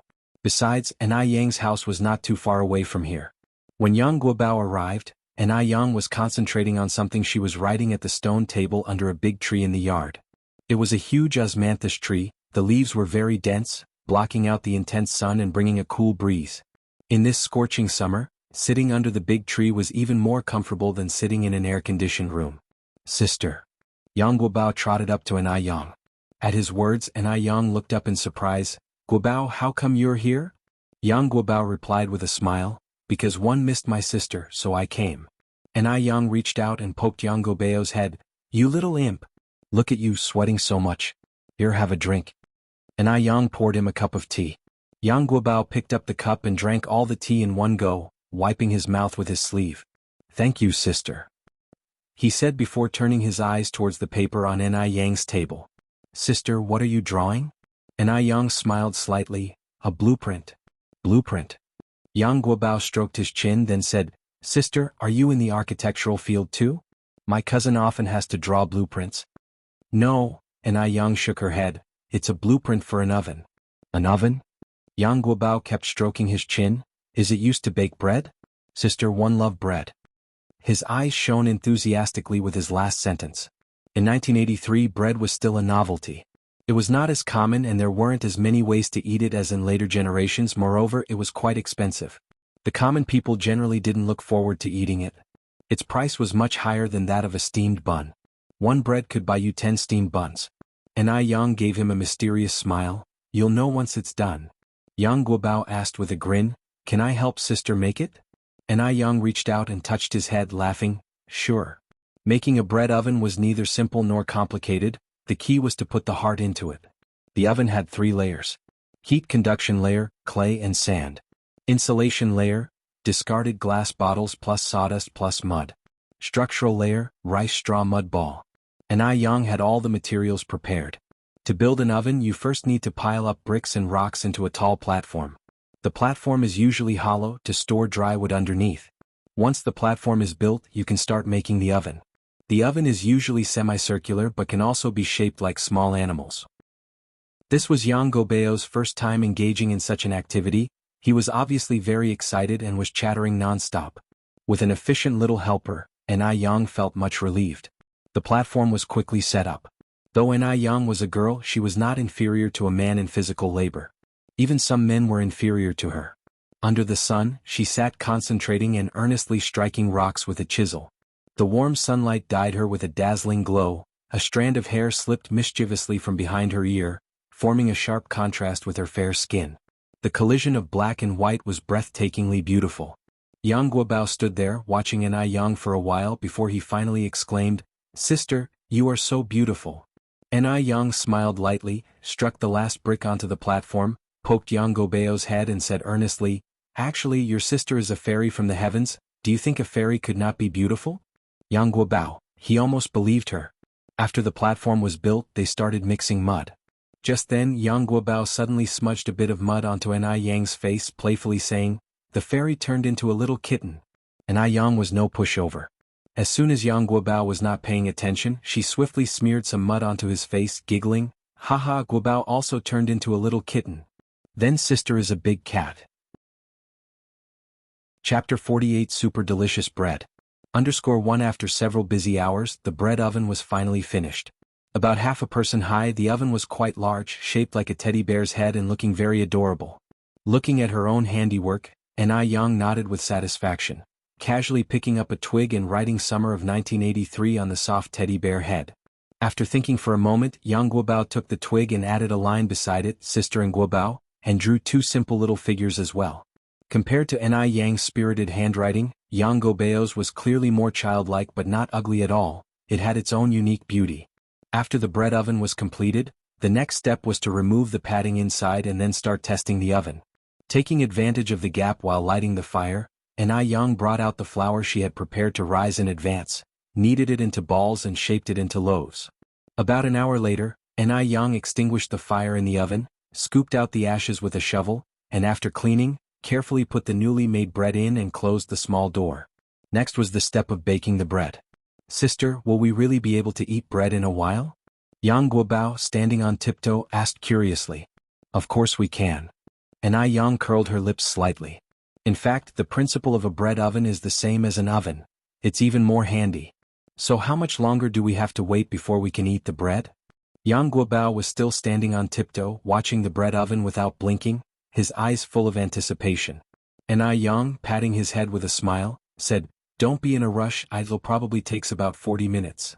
Upon hearing this, Yang Guobao immediately ran into the house saying, Then one will go check what time it is now. While waiting for the bread to bake, Ni Yang began preparing dinner. Ni Yang washed 2 ears of corn, planning to cook corn porridge for dinner to eat with the baked bread. Although corn doesn't contain much protein, it has plenty of carbohydrates and dietary fibers that can promote bowel movement, can dilate blood vessels to guard against hypertension and delay aging, and can nourish the skin. After rinsing the corn and rice, she put both in the casserole with water to boil, and soon a fragrant aroma filled the air. While the porridge was simmering, Ni Yang prepared 3 small dishes. Sliced cucumber, stir-fried egg with chili and fried shrimp with green peas. Cucumber, known as refreshing vegetable, not only has a delicious taste but also effectively beautifies and helps in losing weight. Don't underestimate eggs, they can nourish the skin and blood in addition to their heat-relieving effects. Chili can eliminate the problem of overnight food, improve appetite, ward off bad luck, and eliminate various fishy smells and poison. And as for fried shrimp with green peas, there is no need to mention, it helps in breast enhancement. Breast. The second most important part of a woman's body. In order to make meals more effective, Ni Yang made a special beauty food combination recipe, every meal combined very well. Ni Yang as usual prepared a medicinal soup for Ni Tsuehua. Yang Guobao was watching the fire in the stove while she went to deliver the medicinal soup to Ni Tsuehua. Through half a month of diet therapy and medicinal therapy, Ni Quihua's condition has significantly improved. Her originally pale complexion has become lighter, wrinkles around her eyes slowly disappeared and she looks much more energetic. Mom, first drink the medicine. When Auntie and I comes back we can start the meal. Ni Yang handed the bowl in her hand to Ni Tsuehua. Ni Tsuehua took the bowl, curiously asked, I just heard a lot of noise in the yard, what are you doing? Ni Yang mysteriously said, We made something good, wait till dinner time, then you will know. Ni Tsuehua laughed helplessly, You? After coming out of Ni Quihua's room, Ni Yen and Yang Guobao went together to fetch bread from the oven. Yang Guobao, holding a plate and with a face full of excitement, followed behind Ni Yen. He sniffed like a kitten, Sister, I think I can already smell something delicious. Ni Yen smiled faintly, Really? Yang Guobao nodded frantically, Really, really? Upon reaching the oven, Ni Yen opened its little door. Immediately, a scent of milk pounced upon them. Inside the oven were a dozen golden baked bread, and the fragrance was emanating from these pieces. Wow, so beautiful. Yang Guobao couldn't help exclaiming, Sister, you are really amazing. The bread crust was crispy and scrumptious, and the inside was incomparably soft. Taking a bite, it tasted crispy on the outside and tender on the inside, with a lingering milk fragrance in his mouth, as if his entire life had been elevated. Yang Guobao praised incessantly, So delicious, really so delicious. I've never tasted such delicious bread before. If it's good, eat more. Ni Yen handed Yang Guobao another piece. When it was dinner time, both Ni Qingui and Ni Tsuehua were flabbergasted. None of them could believe that this beautiful bread was made by Ni Yen. Ni Yen explained with a smile that it was baked in the outdoor bread oven. Ni Qingui exclaimed in shock, Bread oven? The strange furnace outside? Ni Yen nodded, Yes, that one. Ni Tsuehua had a sudden realization. No wonder I said there was such a commotion in the yard this afternoon. You were fixing that bread oven? Yes. Enai Yen said with a smile. Enai Chingray was staggered, quickly grabbed Enai Yan's hand and asked with amazement, "You made the bread oven by yourself?" "Yes." Enai Yen nodded slightly. Enai Chingray, clutching Enai Yan's hand, exclaimed, "Yang Yang, you are so capable. Tell me, is there anything in this world that you can't do?" Enai Yan's hands were delicate and soft, white as jade. No one would believe that the owner of these hands would do all sorts of heavy work, unless they saw it for themselves. Enai Yen laughed and said, "Aunt Suihua, there are so many things in this world that I can't do." She was just doing what she knew how to. Eating crispy and soft bread, sipping sweet corn porridge and having a few delicious side dishes, life seemed to have reached its pinnacle. Mealtimes became the most anticipated moments for Enai Tsuehua and Enai Chingray each day. The next day, Enai Yen continued to set up her stall to sell noodles as usual. It was still Li Gongqing who was first in line in the morning, 3 bowls of noodles, 2 to go. Enai Yen took the money handed over by Li Gongqing, glanced at him. She had a deep impression of this customer. Not only was he the first in line every morning, but he also always took 2 portions to go, come rain or shine. What Enai Yen didn't know was that the old lady of the Mo family had been completely obsessed with the pickled fish noodles. She felt uneasy if she didn't have 2 bowls a day. If the noodles could be kept for a long time, she would have wished to have them for every meal. The Mo family was very grateful for the pickled fish noodles. If it weren't for these pickled fish noodles, who knows what might happen to the old lady by now.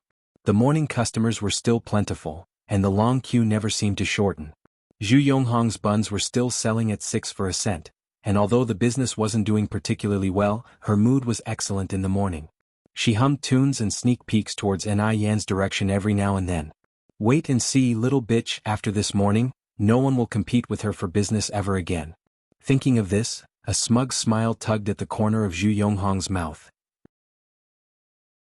Chapter 49 Ingeniously Solvi, here are your noodles. Enai Yang served the steaming noodles to a tableful of customers with a friendly smile on her face. Just then, a violent thump echoed from the neighboring table. "Boss, can you come here?" Enai Yang slightly furrowed her brows and turned around in confusion. She smiled and asked, "How may first assist you?" The table was occupied by 2 stocky, frowning and fierce-looking men who seemed to be troublemakers. Enai Yang could predict how things were going to unfold. Having spent many years in the restaurant industry in her previous life, she had encountered all sorts of people and situations. "Look at this." One of the men stood up and slapped the table, glaring at Enai Yang. Enai Yang looked down to find a fly floating in the golden noodle soup. That was disgusting. The other burly man also got up abruptly and loudly shouted out, "Everyone come look first. This deceitful seller is making money off us, and we even found a fly in our noodles. Suppose we got sick, whose fault would that be?"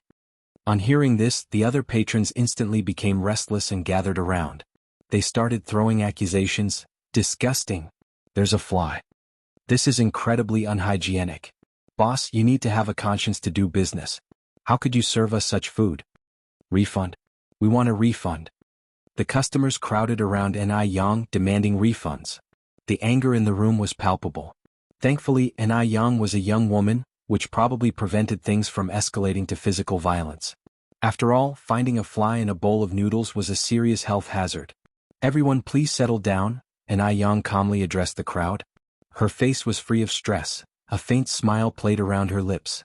She looked at everyone calmly, displaying an air of authority that was hard to resist.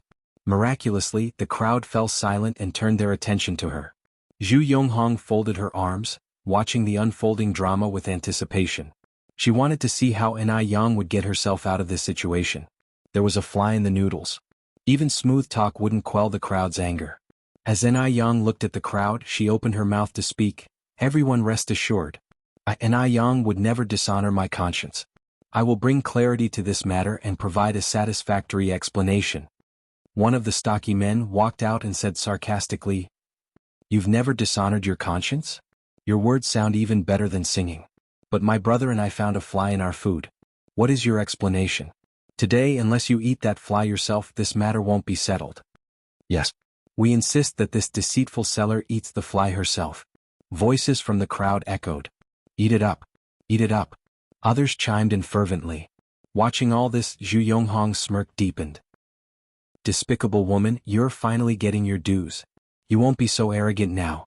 Enai Yang seemed unfazed.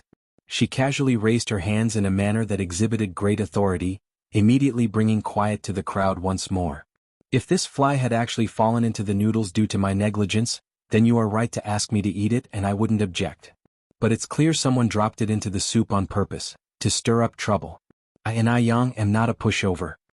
Her tone was light but decisive, cutting convincingly into every ear present. With just one sentence she captured the heart of the matter.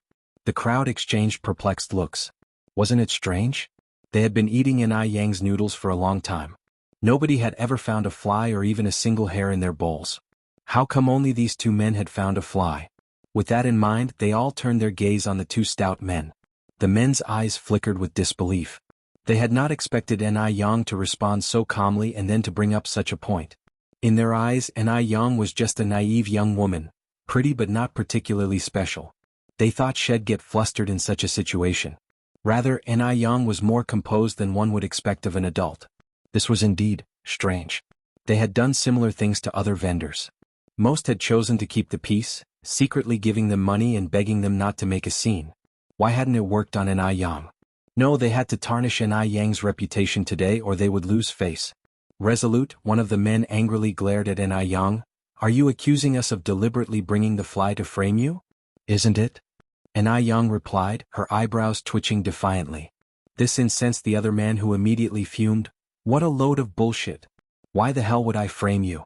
If you don't explain yourself today, it'll wreck your stall. You won't be able to conduct business again in your life. Yang gently rested her hand on the table. As if by magic, the man wasn't able to move the table an inch, regardless of how hard he tried. The burly man glanced at Yang and nervously swallowed, perplexed. Did such a skinny young woman possess such strength? Was it an illusion?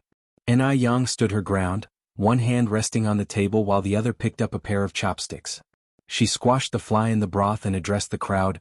Everyone watched closely. This is an intact fly. If it had fallen into the noodles while I was cooking, it would have been boiled to mush by now. Its body wouldn't have remained so intact. Also, the fly's wings are dry and haven't touched the soup. This means someone must have recently dropped it into the bowl. If you don't believe me, you're welcome to inspect it yourself to see if what I've said makes sense. Yang spoke logically and convincingly, leaving no room for doubt. Upon hearing her, the crowd huddled around Yang, murmuring among themselves. The boss is right, the back of the fly is indeed dry. She makes sense, she makes sense. I'm sorry boss, my earlier words might been a bit harsh. It's all because of those two. If they hadn't caused trouble, we wouldn't have acted so. Chapter 50 She did it. _1 The two hefty men never anticipated things would escalate to this point. They were both beginning to perspire out of fear and after glancing at each other, they saw a mutual understanding.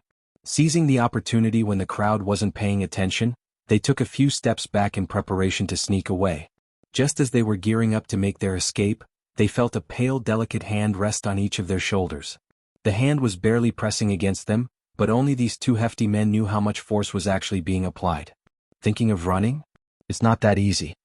Yang raised an eyebrow at the two men, her tone light. Don't let them get away. Catch them. The crowd immediately helped Yang restrain the two hefty men. Some even unbuckled their belts to aid in tying the men up. Bastards, we almost wronged our little boss because of you? Someone in the crowd kicked one of the hefty men forcefully. Exactly. Thank goodness our little boss is so discerning. Framing the little boss didn't matter, the important thing was they might not get to enjoy such delicious noodles in the future. People like these should spend their time reflecting behind bars. I'm going to call the police. During this severe crackdown, such deliberate provocations were deemed hooligan behavior and are punishable by law. Moreover, this disgraceful label would follow them around for a lifetime, directly impacting their families as well. Hearing this, the two hefty men panicked immediately and pleaded, "Don't call the police, we beg you all not to call the police. We promise we won't do it again. Really, we won't dare. Please give us a second chance to be better people." The hefty men were nothing like the ferocious individuals they were. People like these should spend their time reflecting behind bars. I'm going to call the police. During this severe crackdown, such deliberate provocations were deemed hooligan behavior and are punishable by law. Moreover, this disgraceful label would follow them around for a lifetime, directly impacting their families as well. Hearing this, the two hefty men panicked immediately and pleaded, "Don't call the police, we beg you all not to call the police. We promise we won't do it again. Really, we won't dare. Please give us a second chance to be better people. The hefty men were nothing like the ferocious individuals they were men. Initially they thought Anai Yang was bound to bite the bullet. No one expected her to fight back so beautifully. It's fair to say that this incident had completely changed the vendor's opinion of the delicate young girl. She accomplished what the adults could not. Zhu Yonghong never anticipated things would turn out this way. Her face turned pale white on the spot and her legs began to tremble. What now? What now? These two idiots will definitely give her away. And Yang, this little slut, where did she come from? Even this wasn't enough to take her down. Hoping that those two idiots wouldn't rat her out, Zhu Yonghong was praying in her heart. Cold sweat formed on her forehead and spine. The police arrived quickly, taking the two hefty men back to the police station. Yang and the other vendors, as victims and witnesses, had to go along as well. Thankfully, Yang didn't have much noodle soup left to sell. After hastily packing her stall, she went to the police station along with the others. At the station, the whole incident was confessed by the two hefty men. As it turned out, Zhu Yonghong, the bun seller, was the mastermind behind everything. Learning about the truth, the other vendors couldn't help but lament. Who would have thought that young Zhu Yonghong was this kind of person? TSK. She looks decent, but she carries out actions that are inhumane. I knew from the look of that mother and daughter that they were no simple figures. How could we have such people on our street? Now that the truth surfaced, Zhu Yonghong was destined to pay for her crimes behind bars. When the police arrived at Zhu's house, Zhu Yonghong was having dinner. She had held a ray of hope deep down. The moment she saw the police, she was so scared that she dropped her chopsticks. By the time Yang left the police station, it was already 12:30 in the afternoon. Outside, a gentle breeze was blowing and the sun was just right. Seeing such dazzling sunlight, Yang's mood lifted. Shielding her eyes with her hand, she looked up at the sun, a slight curve blooming on her lips. It feels wonderful to be young. Just like this, Yang gazed at the sun, feeling a wave of unprecedented ease. The moment Mo Baichuan stepped into the courtyard of the police station, he was captivated by the scene before him. The person in the sunlight was smiling faintly, radiant as a summer flower, bathed in golden light. A gentle breeze blew, causing her hair to dance in the air, forming a perfect curve. It was indeed a stunning scene, as if depicted in a painting. The person seemed familiar. Mo Baichuan slightly narrowed his eyes. His deep phoenix eyes were filled with darkness, his lips almost drawn into a thin line. The aura around him instantly turned cold. He remembered. This was Mu Yang. The same little rural girl who had saved him, and then conveniently stole his watch. Such a good-looking face he wouldn't forget. The young girl was so pretty, it was puzzling why she had to resort to stealing. What a waste of a beautiful face. Furthermore, had she seen him? If she had seen him, why would she act so indifferent? Was it a tactic of playing hard to get? However, according to Li Xiangxian's investigation, Mu Yang was already married. Since she was already married, why play hard to get? Couldn't she behave more modestly? Also, why did she steal his watch? For a moment, hundreds of thoughts ran through Mo Baichuan's mind. Just then, his assistant reminded him, "Mr. Mo, it's time for our meeting with Mr. Lin." Mo Baichuan replied, still exuding an awe-inspiring demeanor, "Let's go in." At that moment, Yang was also heading towards the door. The two of them brushed past each other. Amid the gentle breeze, Mo Baichuan took a soft sniff. It seemed he detected a pleasant scent.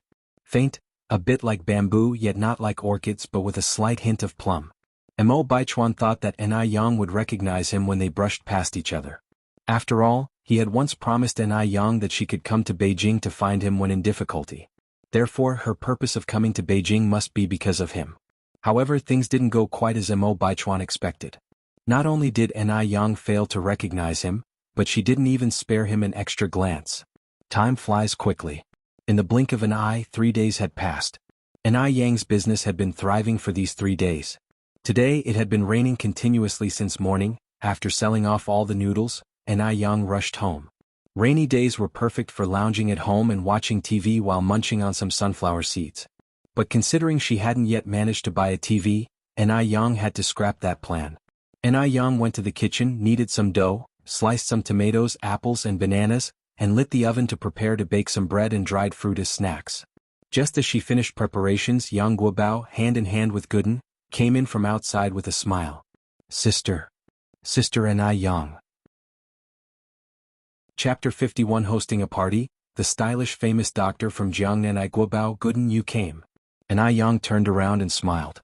Through spending several days with Yang, little Yang Guobao has made his second friend in Jinghua village, Gooden. Both of them are about the same age and they get along very well. Seeing these two little ones, Yang thought of the other children who had helped her at the entrance of the village last time, so she asked Yang Guobao, "Guobao, do you want to make more friends?" "Yes." Yang Guobao nodded. Yang nodded, "Good."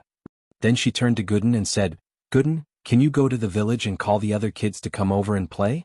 Just tell them Sister Yang is having a party at home." "A ladder?" Gooden looked at Yang in confusion. "What do you mean, climbing a ladder? Are there any ladders here?" Yang Guobao corrected, laughing, It's not a climbing ladder, it's a party. It means a get-together. Sister is going to host a party at home, Gooden, you better go call people." "Oh." Gooden nodded in a somewhat understanding way, "All right, I'll go now." Even though he had never participated in a party and didn't know the real meaning of it, he still ran out quickly. Taking advantage of Gooden's absence, Yang quickly cleared the fire in the bread kiln and started baking the bread and sliced fruits. Yang Guobao curiously asked, "Sister, can fruit be baked too?" Yang smiled and nodded. After the fruit is baked, it becomes crispy dried fruit which tastes very good. Having tasted the cake made by Yang Guobao couldn't help but swallow his saliva. In no time, Gooden brought the kids from the village to the family's home. "Hello, Sister Yang." Everyone greeted her very politely. When he suddenly saw so many people, Yang Guobao was a little scared. After all, he had always lived under the care of his parents and grandparents. He immediately hid behind Yang, revealing only his fluffy little head. Yang rubbed his head and said with a smile, "Don't be nervous, say hello to everyone." Gooden directly grabbed Yang Guobao's hand and pulled him in front of everyone, introducing enthusiastically, "This is Penghu, this is Xiaohua, this is Xiaoming, this is Taidan, this is Guochang." Everyone gave Yang Guobao friendly smiles. Normally, these children would be too scared to interact with Yang Guobao because of their parents' advice. After all, in their eyes, Yang Guobao was a sickly boy. However, on the way here they were persuaded by Gooden, and now they no longer looked at Yang Guobao with any sort of disdain. Gradually, Yang Guobao was no longer shy and quickly mingled with everyone, frolicking in the yard. Watching the yard filled with boisterous children, Yang's eyes shone with a little starlight, and her eyes curved into half-moons, bright and dazzling. After a while, Yang brought out the baked bread and sliced fruits, placed them on the stone table in the yard and called out, "Gooden Guobao, bring everyone over to eat." All the children gathered around Yang, looking at the golden baked bread and beautiful dried fruit, their eyes filled with desire. Children of the 80s rarely ate snacks and some had never even seen bread. However, faced with the delicious bread and dried fruit, the children didn't scramble for it. They were very polite and courteous to each other. Although these kids grew up in the countryside, they had all the required manners and etiquette. "Sister Yang, you're amazing. Wow, so delicious." "Thank you, Sister Yang." After finishing the food, Yang took out a ball of fermented dough and let the children DIY it into any shape they liked, and then bake it in the bread kiln. The children's creativity and manual skills were very good, and before long, they had shaped the dough into various small animal shapes. "Look, I made a sister." Yang Guobao excitedly held up his bread dough figure. "This doesn't look like Sister Yang, mine does?" Xiaohua took out her bread dough figure. "No. Mine looks more like her." Gooden also brought out his dough figure. The yard was filled with laughter and lively chatter. Tsuehua also came out carrying Yun to join in the fun. "Mom, take this bread." Yang handed a piece of toasted bread to Tsuehua. Tsuehua replied with a smile, "I'm not hungry right now, you can take it and give it to the children." Just observing these innocent children, even if she did nothing, it would lift her spirits. "Auntie Hua, are you holding a little brother or little sister in your arms?" Penghu and Tai Dan curiously tiptoed to get a better look at the child in Quihua's arms. Tsuehua bent halfway down to look directly at the children and said with a smile, "This is a little sister named Yun. You can call her Yun Yun." Penghu carefully asked, "Auntie Hua, can I touch her?" Tsuehua nodded, "Of course you can." Penghu extended his chubby little finger and lightly poked Yun's cheek. Whether by chance or not, Yun burst out laughing at that moment. Penghu and Tai Dan jumped up in excitement. She's smiling, she's smiling." Meanwhile, the Mo family villa area. Mo Baichuan, rushing back to the Mo family residence as soon as he was released from the police station, didn't even bother to change his uniform. The elderly Madame Mo anxiously sat on the sofa waiting for him. The last time she met her grandson was during New Year's. Life at the base is busier than other places, the higher your position the busier you are. With Baichuan being so busy, Madame Mo could barely remember what her eldest grandson looked like. As soon as Mo Baichuan stepped through the front door, he was immediately hugged by Madame Mo. "Chuan, my oldest grandson. Granny has missed you so much." "Granny." Mo Baichuan also reached out and hugged Madame Mo. The sight of a grandmother and her grandson embracing each other was incredibly heartwarming. Mo Baichuan, helping Madame Mo to the couch, said, "Granny, how have you been feeling lately? A while ago I heard from Madame Wu that you haven't had much of an appetite?" Madame Mo replied, "I'm okay now, but it's all thanks to Beiqing. If it weren't for him sending me pickled vegetable noodles every morning, I'd probably have starved to death." Her words about starving were far from an exaggeration. The time when Madame Mo lost her appetite, she couldn't eat anything at all. She's 89 years old now, and even the slightest discomfort could directly jeopardize her life. Mo Baichuan continued, "Beiqing is thoughtful, and am grateful for his care while I was away." Madame Mo gripped Mo Baichuan's hand tightly. "You all are good kids who respect your elders. By the way, how has Xiaodai been doing lately?" Mo Baichuan asked. Mo Hudi's illness was nearly incurable. At the mention of this, Madame Mo's expression darkened. "Still the same," Mo Baichuan continued. "Didn't we hear about a famous doctor from Jiangnan who may be able to cure Xiaodai's illness?" Madame Mo sighed. "We did send someone to invite him, but the doctor has a high-status ego and flat-out refuses to treat anyone with the surname Mo or Yang. One have no idea how our two families managed to offend him." "How could this happen?" Mo Baichuan frowned. Suddenly Madame Mo seemed to remember something. "That's right, Chuan, that Jiangnan doctor was recommended by Xian. If you have time, ask Xian about it. Maybe she can persuade the doctor to come." Mo Baichuan nodded. Madame Mo sighed. "Xian is so considerate, remembering Xiaodai's illness. If that doctor from Jiangnan can indeed cure Xiaodai, then Xian will truly be our family's benefactor." Just then Song Beiqing, dressed in a tailored suit, walked in through the door. Mo Baichuan immediately rose from the sofa, walked towards him with a rare smile on his dignified face, and opened his arms slightly. "Beiqing." Song Beiqing hugged Mo Baichuan. "Third brother, welcome back."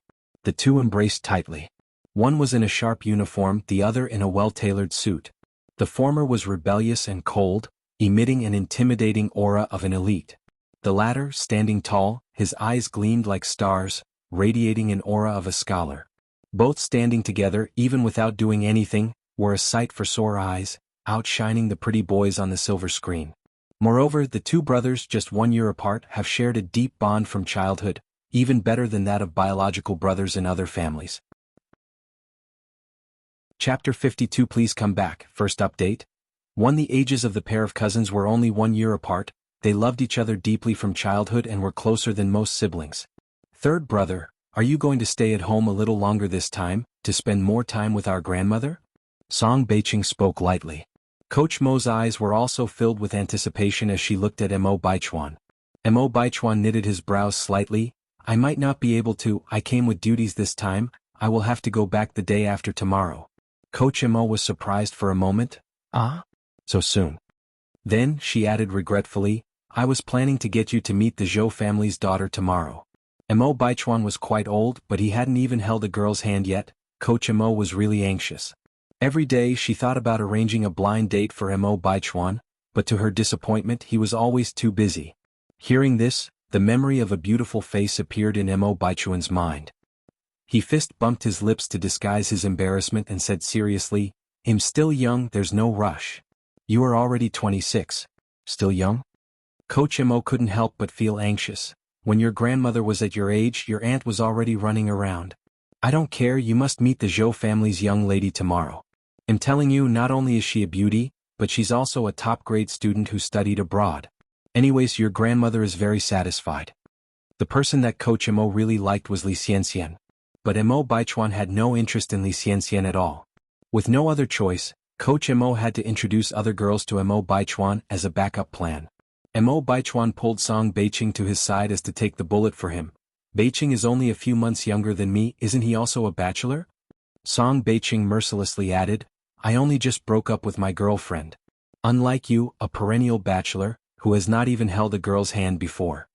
Coach Mo nodded in agreement. What Beiqing said is right, he doesn't have a girlfriend because he hasn't found the right person yet, which is not like your case. Speaking of this, Coach Mo looked at Mo Baichuan, then continued, tell me, what do you think about the little lady Xianxian? When Li Xianxian was mentioned, Mo Baichuan said casually, nothing special. Granny, please tell Grandpa not to pair me with any more random people. Upon hearing this, Coach Mo's expression changed. What do you mean by random people? Xianxian is not a random person, she's a savior of our family. It's okay if you don't like her, these things take time. Plus, I've already arranged a meeting for you with the young lady from Zhou family. Tomorrow morning, you'll meet her at the cafe at the intersection of West Street. She's an overseas student, so when you go it would be best if you bring a bouquet of flowers. Anyway, you have not yet fallen for Xianxian, so it's no problem meeting other girls. The expression on Mo Baichuan's face changed as he tried to change the topic. Beiqing, I heard that these days you have people deliver a very delicious type of noodle to Grandma every morning, is that right? Song Beiqing understood the meaning behind his cousin's words and cooperated. Yes, a couple days ago Granny lost her appetite. It was thanks to those noodles that she ate something. Coach Mo frowned. Mo Baichuan, you are not allowed to change the subject. She thought she was an easy target because she's old? Mo Baichuan pretended not to understand Coach Mo's words and continued, it is such a hassle to have somebody go and buy it every morning. Why not have the noodle maker come to our house and hire him as our personal chef? Besides, eating noodles all the time might be boring and not nutritious enough. If we invite the chef to our house, he would not only be able to make fresh noodles for my grandma, but he could also cook her other dishes. If he's able to make such delicious noodles, his cooking skills must also be top tier. Upon hearing this, Coach Mo, who was very angry earlier, lit up instantly. She nodded repeatedly, yes, yes, yes. Chuan is right. She really loved those noodles. She wished she could eat them for every meal, and what Mo Baichuan said also made sense. If the chef's noodles were that delicious, his other dishes must be good too. Coach Mo was already eager to taste the dishes the chef would make. Neither of them expected Mo Baichuan to change the topic so easily and to make Coach Mo so happy. Song Beiqing had nothing but admiration for Mo Baichuan. Song Beiqing laughed. Okay Granny, first thing in the morning, he'll have Xiaoli go and take care of it. Coach Mo nodded in agreement, then said, alright, then have Xiaoli explain it to him properly. That chef's handiwork is really exceptional, we can offer a higher salary than a conventional one. Yes, of course. Song Beiqing answered. Seeing the conversation was about to circle back around to the blind date, Mo Baichuan stood up from the sofa and said, I'll go upstairs and check on Xiao Dai. Mentioning Mo Hudi, a hint of melancholy appeared on Coach Mo's face. He'll also go take a look. Song Beiqing also went upstairs with her. Upstairs, Mo Hudi's condition wasn't good at all. Her little face was as pale as a sheet. The 14-year-old girl looked much smaller than her peers. Chuan brother, Beiqing brother? Seeing Beiqing and Mo Baichuan coming in, the little girl struggled to get up from the bed. Chapter 53 Don't Let You Go. Updated twice. _1 Mo Baichuan rushed over in large strides, lifted Mo Hudi up, and placed a pillow under her waist. Xiao Dai, how are you feeling recently? Do you have any food cravings? Brother Baichuan will go and buy it for you. A faint, pale smile appeared at the corner of Mo Hudi's mouth. Brother Baichuan, I'm doing much better, don't worry. Sincere her childhood, Mo Hudi had always been considerate. Despite suffering from a serious illness, she had never complained about the pain and never shed tears. She silently endured the torment of her illness without causing trouble for those around her. Her understanding nature made people deeply concerned about her. Grandmother Mo turned around and quietly wiped away her tears. Just like performing a magic trick, Song Beiqing took out a small toy from behind him. Xiao Dai, guess what is this? Mo Hudi's eyes lit up. Is it a small frog? Right, it's a little frog. Song Beiqing wound up the clockwork, placed the tin frog on a table nearby, and the frog started jumping around. Mo Hudi kept staring at the green tin frog with eyes full of longing. She wondered when she would be able to run around freely like that frog. She had almost forgotten what the outside world was like. In a moment, Mo Hudi turned her gaze towards Grandmother Mo's back. Granny? Grandmother Mo quickly dried her tears, put on a smile, pretending that nothing had happened, and turned around. What's wrong, Xiao Dai? Mo Hudi then said, why hasn't Guobao come to see me these days? Due to their shared suffering from illness, Yang Guobao was Mo Hudi's best friend and they talked about everything. Grandmother Mo hesitated and then said, Xiao Dai, prepare yourself mentally, you may not see Guobao for a while. Mo Hudy was startled. Why? Grandmother Mo sighed and told her about Yang Guobao's situation. Upon hearing this, Song Beiqing frowned and said, if that's the case, Yang Changjing is being reckless. After all, Guobao is his son. How could he let a woman run rampant? If anything goes wrong, it'll be too late for regrets. Mo Baichuan said, God sent divine doctors from among ordinary people. What if that person really cures Yang Guobao?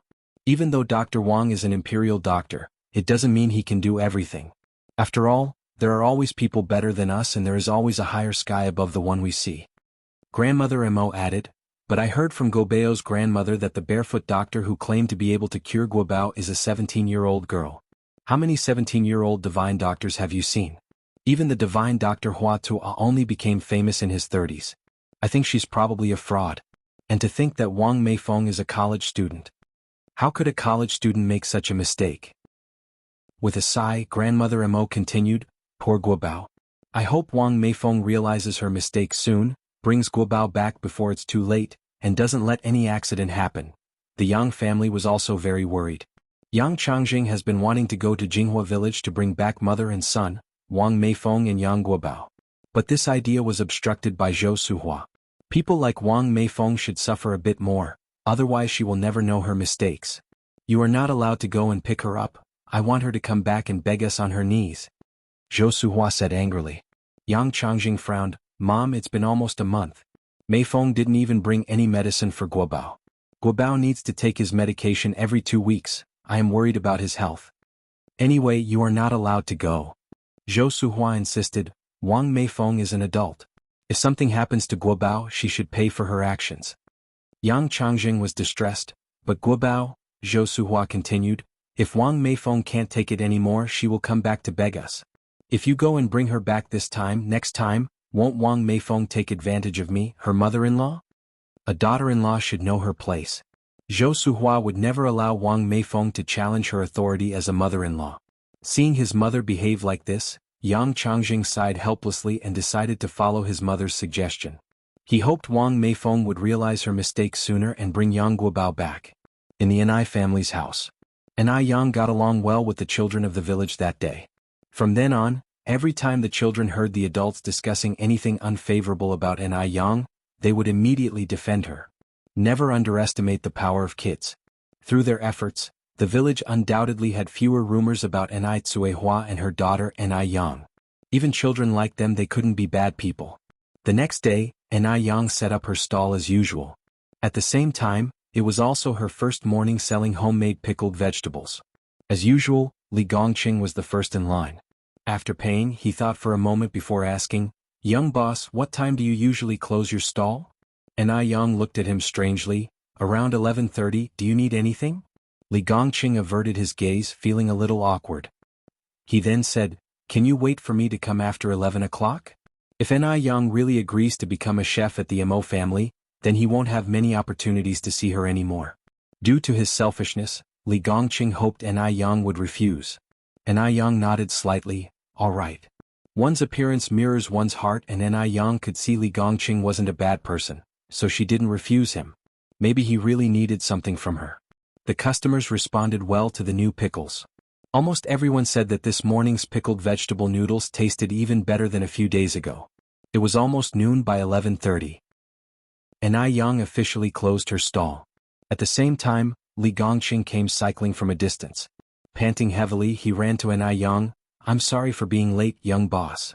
Anai Yang smiled lightly, no problem. I just started to pack up. Please take a seat. All right. Li Gongqing sat in front of Anai Yang. Facing Anai Yang, Li Gongqing was so nervous that his hands were sweating. He didn't know where to put them. Anai Yang broke the silence first. Did you want to discuss something with me? This made Li Gongqing look up at Anai Yang. He nodded and said, yes, my name is Li Gongqing. I came over to discuss something with you. Chapter 54 Loss of Superiority, Second Update. Lu Wei looked at Anai Yang, surprised. You know English? Anai Yang replied nonchalantly, one learned a little before. Anai Yang's company had gone international in her previous life, how could she not know some English? And in her past life, she had graduated from a 211 university. But Lu Wei was shocked. Because in his heart, aside from being beautiful, Anai Yang had nothing else going for her. After all, Anai Yang was just a simple village girl from the countryside, while he was an intellectual. How could Anai Yang possibly know English? And she spoke so well, could it be a fluke?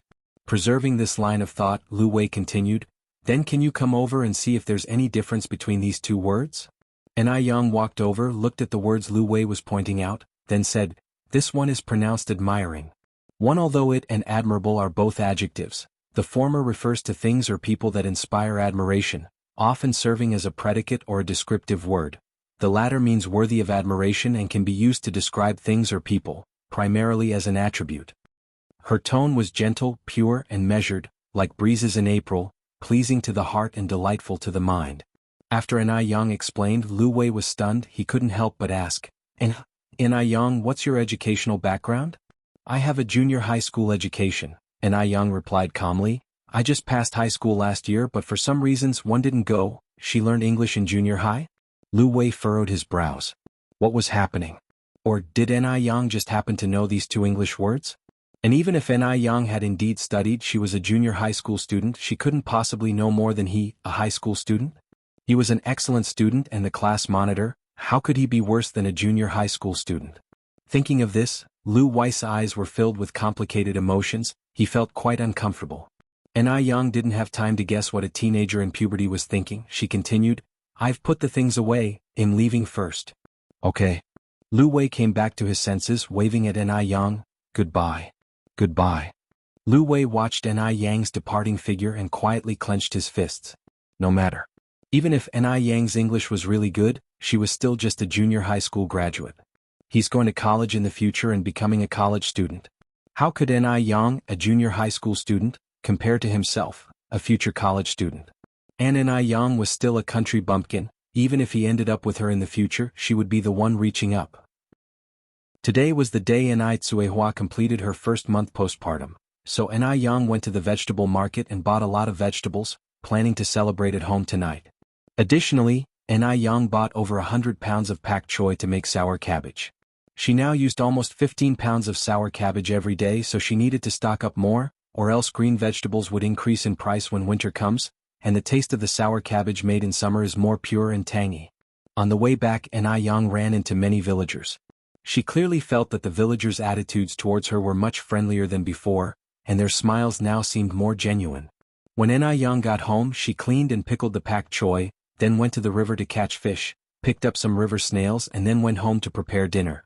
Anai Yang bought pork ribs, pig's feet, free-range chicken, tofu, cucumber, lettuce and many other vegetables today, enough for several days without having to buy more.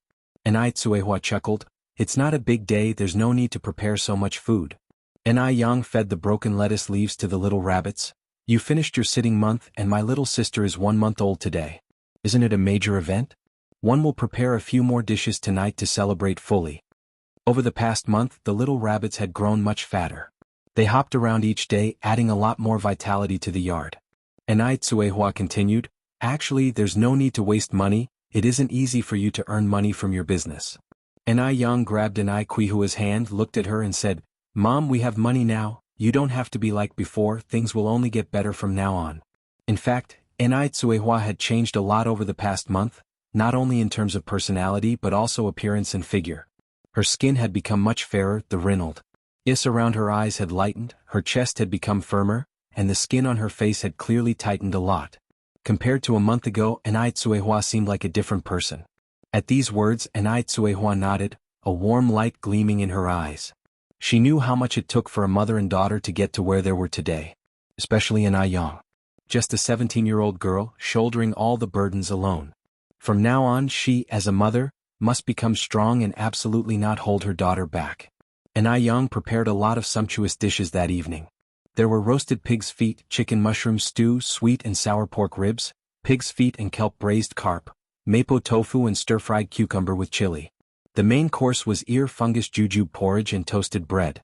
All these dishes were prepared by Anai Yang based on the Buddhist needs. Not only were they delicious and nutritious, they were also detoxifying and beautifying. Especially the ear fungus jujube porridge, it was beneficial for freckle removal. She didn't have freckles on her face, but this dish was preventive, and it seemed that Enai Tsuehua had a few light freckles on her face. Not only Enai Tsuehua and Enai Qinggui had changed, but Enai Yang had also changed a lot. It's just that her changes were not as noticeable due to her already beautiful appearance. Chapter 55 Refusal, Part 1 Update. Enai Yang gave a slight smile. You can just call me Xiaoni, Mr. Li. Please feel free to speak your mind. 11 Li Gongqing cleared his throat. The thing is, he relayed the offer that the Mo family had extended to hire Enai Yang. After listening, Enai Yang graciously refused. Thank you for your boss' generous offer, but I prefer RHE way I currently live and do not wish to settle into a regular job at the moment. Hearing this, Li Gongqing seemed to heave a sigh of relief as he continued. Xiaoni, you shouldn't decline so hastily. Our boss told me that your monthly salary could be 100 yuan, including meals and accommodation. You'd only need to take care of the old lattice meals each day, and the rest of the time, you'd have for yourself. If you don't want to live at the Mo residence, you can opt for a cash equivalent of the rent. We are also willing to provide a bicycle. A monthly wage of 100 yuan was rather high for that time. It was even more than that of white-collar workers in later years. After all, at that time the average salary for a worker was around 80 to 90 yuan. Enai Yang was fortunate that her skills had won over the old lady Mo, otherwise who would pay a monthly salary of 100 yuan to a cook. However, Enai Yang still shook her head. I'm sorry, kindly convey to your boss that this is not about the money. Li Gongqing was taken aback that Enai Yang would still refuse the offer even after hearing the salary. He stood up, incredulously asking, Xiaoni, are you sure about your refusal? Enai Yang gave a small nod. Yes, I'm sure. Li Gongqing was at a loss for words. He had assumed that Enai Yang would surely accept the offer upon hearing a monthly salary of Lu Yuan. Keep in mind, his own monthly salary amounted to only 30 yuan. Enai Yang's salary was more than triple of his own. When he first heard the offered salary, he was quite astounded. He was even concerned that Enai Yang would look down upon his salary once she started working for the Mo family. But to his surprise, Enai Yang refused without hesitation. This was a salary of 100 yuan. This added up to 1,200 yuan in a year. Would Enai Yang be able to make 1,200 yuan by selling noodles out in the sun and rain all year round? Setting aside the monthly salary, the Mo family itself was highly respected and many people couldn't even get an opportunity to work there despite their best efforts. But Enai Yang, despite being offered a high salary and the best treatment, she still refused. Xiaoni's refusal left Li Gongqing puzzled. It appeared that this young teenage girl was far more sophisticated than he had imagined. Her allure was not just her physical appearance. Suppressing his shock, Li Gongqing stood up and replied, All right, Xiaoni, I'll relay your message to our boss. Sorry for taking your time. No problem. Enai Yang flashed a small smile. After saying goodbye to Enai Yang, Li Gongqing headed directly to the Song group. In the office, Song Beiqing was reviewing cooperation case. Song Beiqing was a very energetic person who not only founded the first private enterprise in China, but all his businesses were export-oriented, earning foreign currency. Second young master.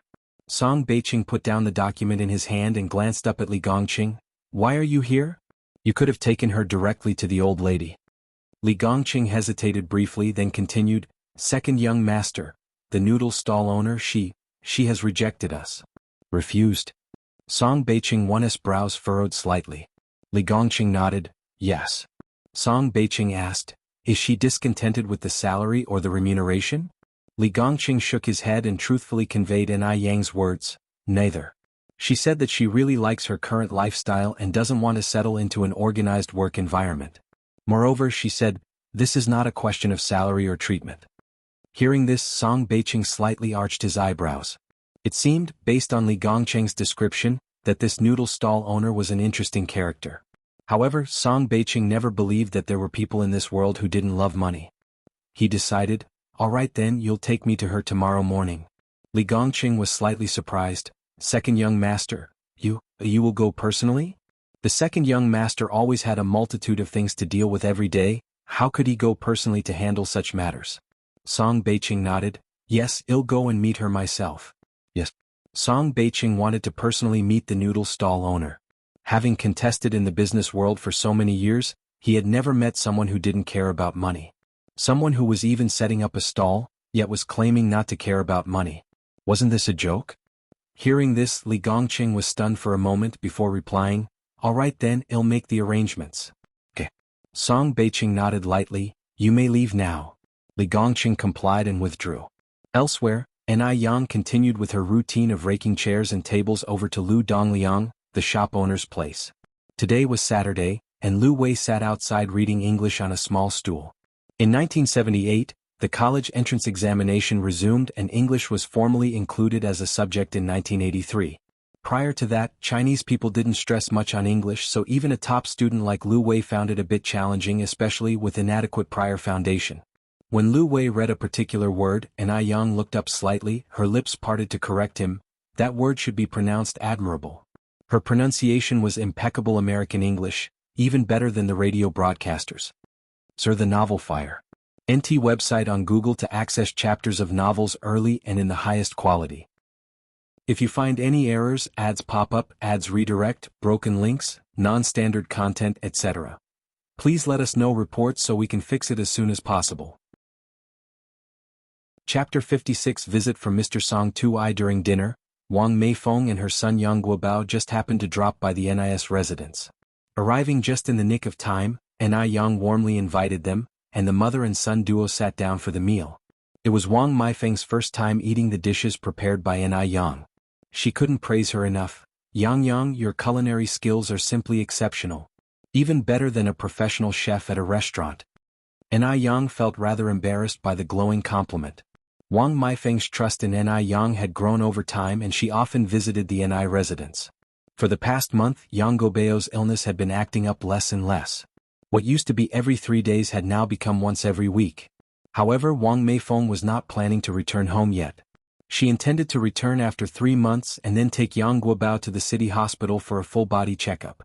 Only by returning with a medical report from the hospital would the Yang family believe what she had been through, and her grievances might well be understood.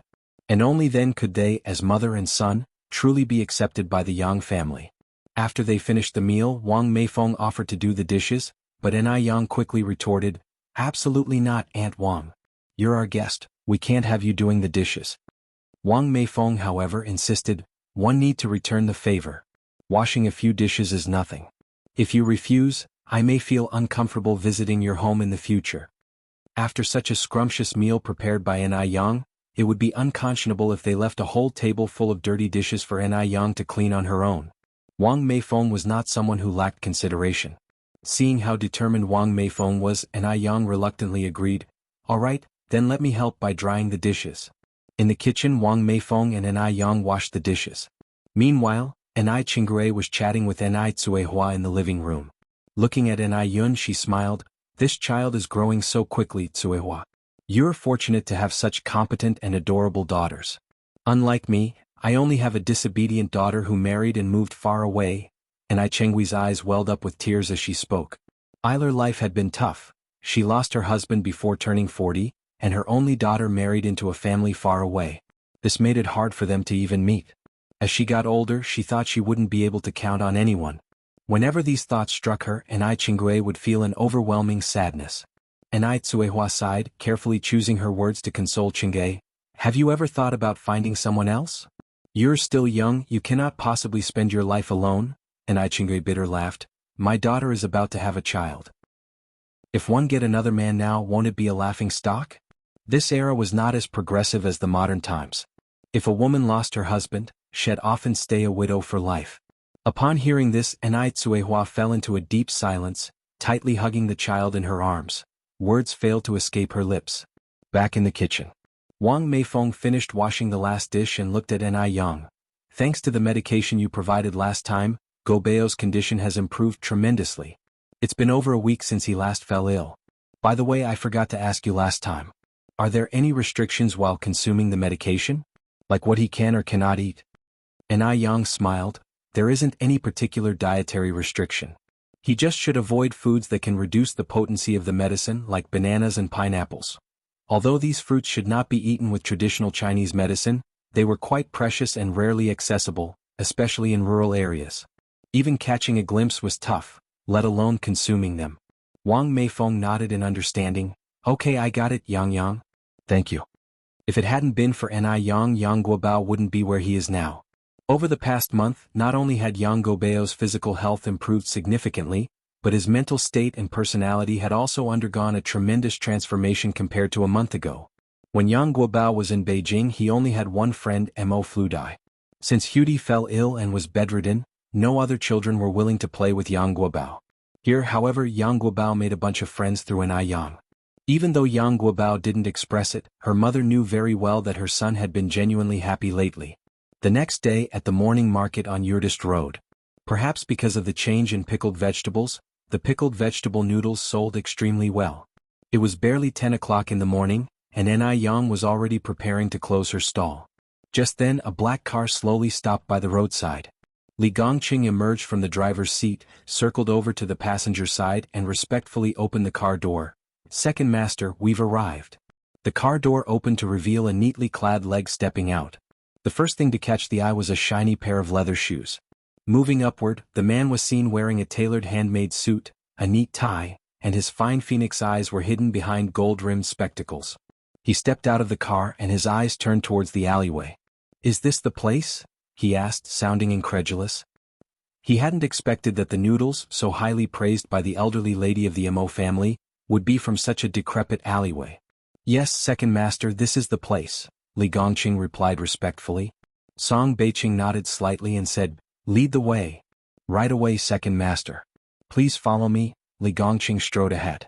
"Xiaoni." Li Gongqing brought Song Beiqing to An Yang's stall and called out to her. "Mr. Li."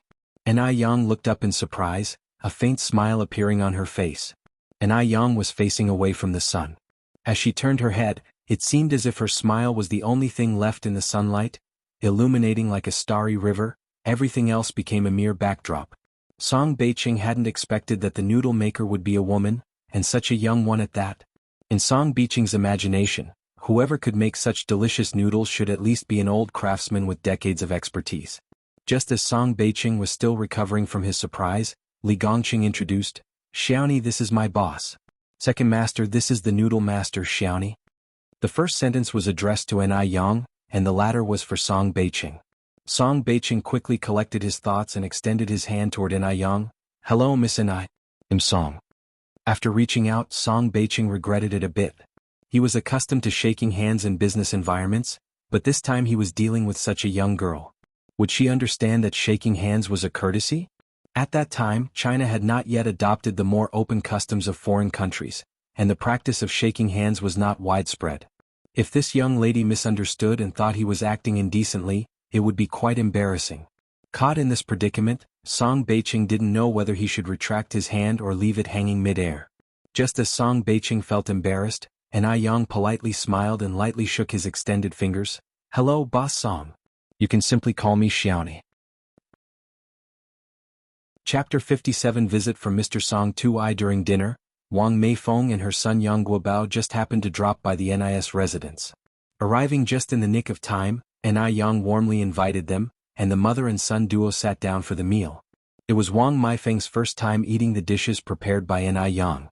She couldn't praise her enough. "Yang, your culinary skills are simply exceptional. Even better than a professional chef at a restaurant." An Yang felt rather embarrassed by the glowing compliment. Wang Meifeng's trust in An Yang had grown over time and she often visited the An residence. For the past month, Yang Guobao's illness had been acting up less and less. What used to be every 3 days had now become once every week. However, Wang Meifeng was not planning to return home yet. She intended to return after 3 months and then take Yang Guobao to the city hospital for a full-body checkup. Only by returning with a medical report from the hospital would the Yang family believe what she had been through, and her grievances might well be understood. And only then could they, as mother and son, truly be accepted by the Yang family. After they finished the meal, Wang Meifeng offered to do the dishes, but An Yang quickly retorted, "Absolutely not, Aunt Wang. You're our guest, we can't have you doing the dishes." Wang Meifeng, however, insisted, "One need to return the favor.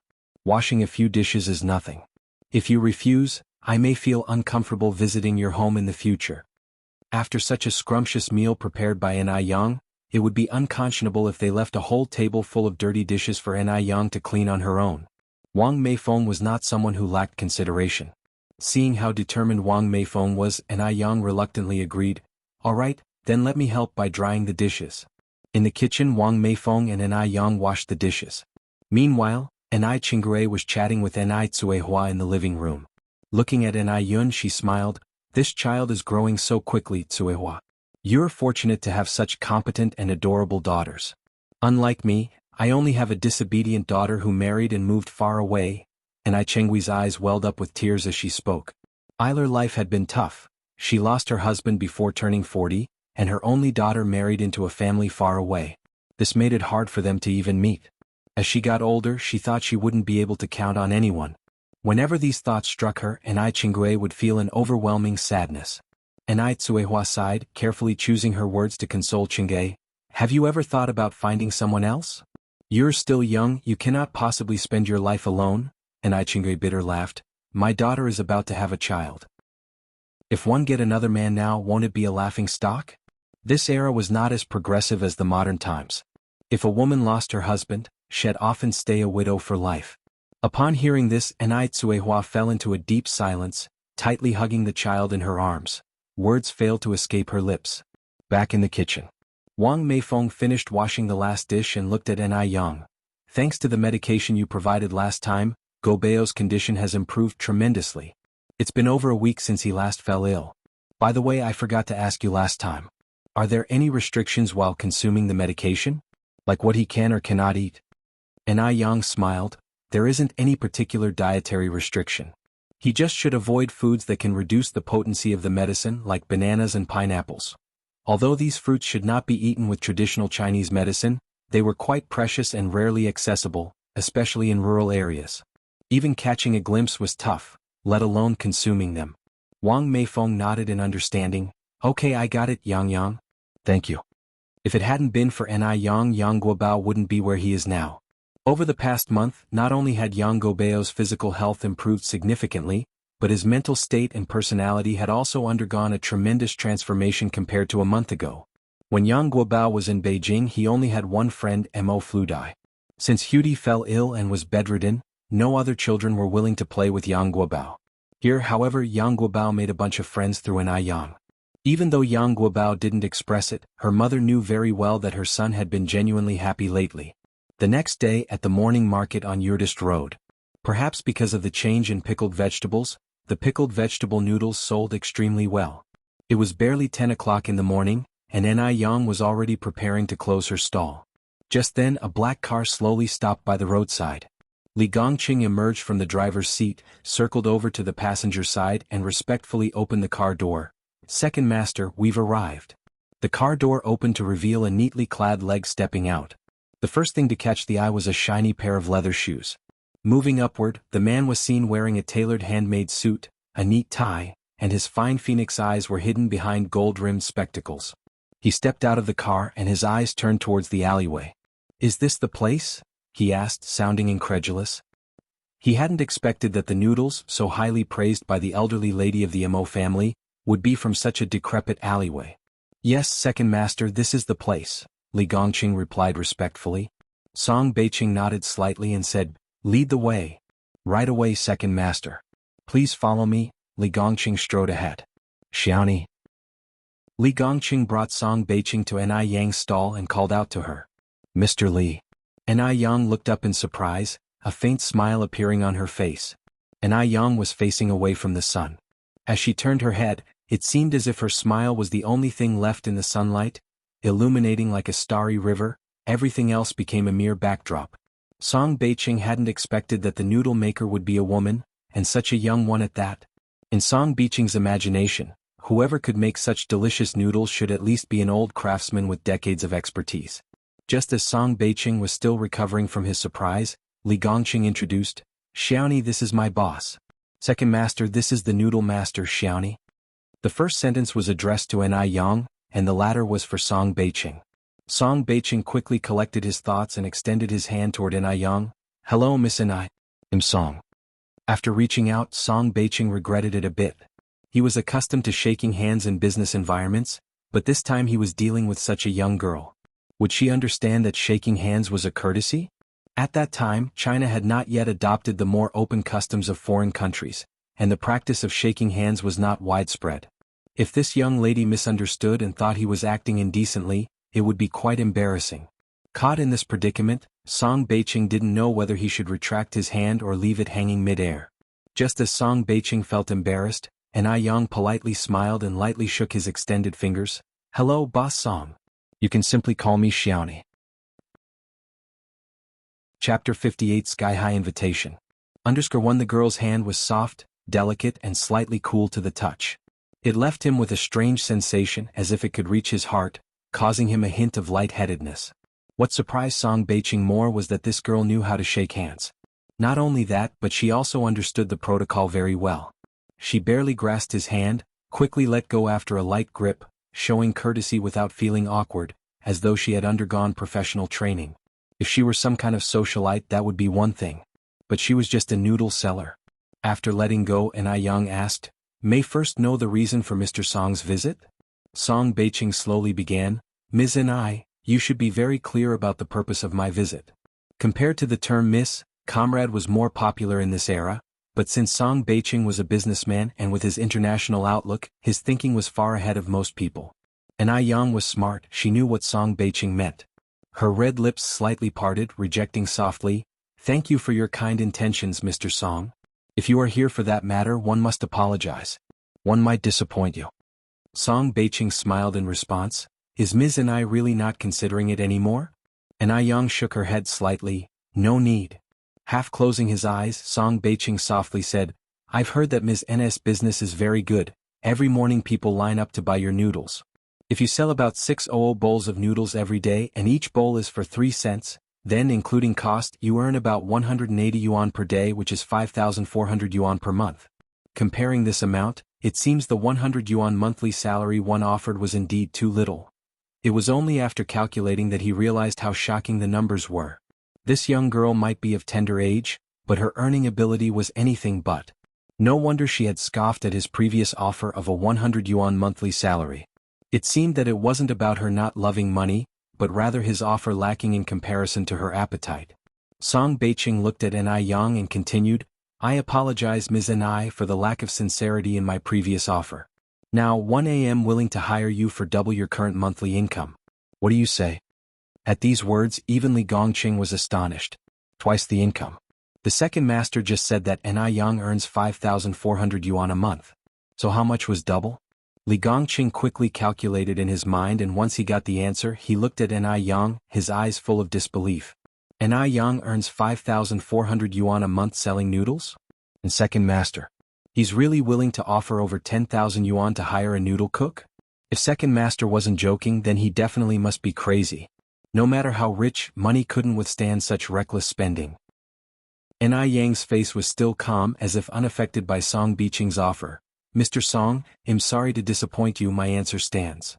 Not to mention 10,000 yuan, even if it were 100,000 yuan a month, An Yang wouldn't consider it." Song Beiqing's offer was indeed very tempting, but she had her own dreams and aspirations. Working for someone else for a stable wage didn't suit her.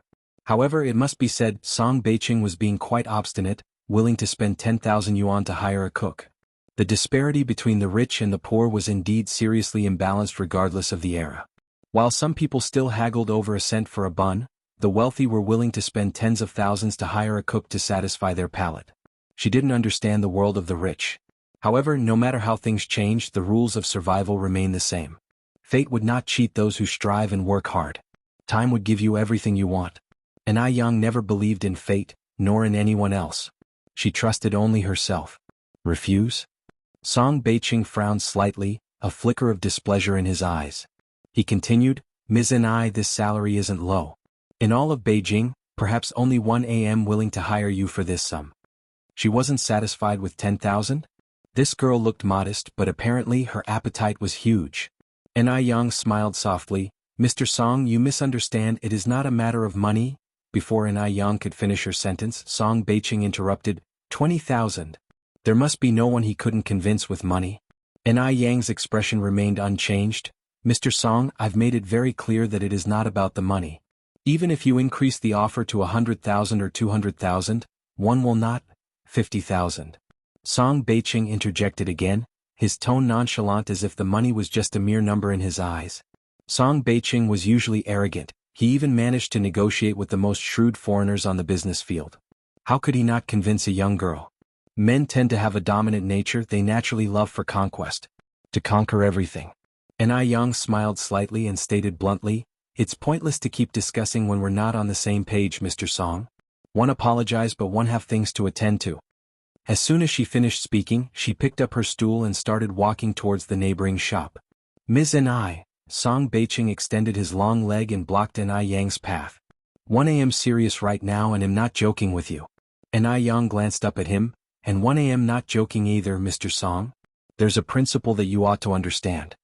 Song Beicheng frowned slightly. "What principle?" N.I. Yang smiled. She stated clearly and deliberately, "Sincerity cannot be bought with gold."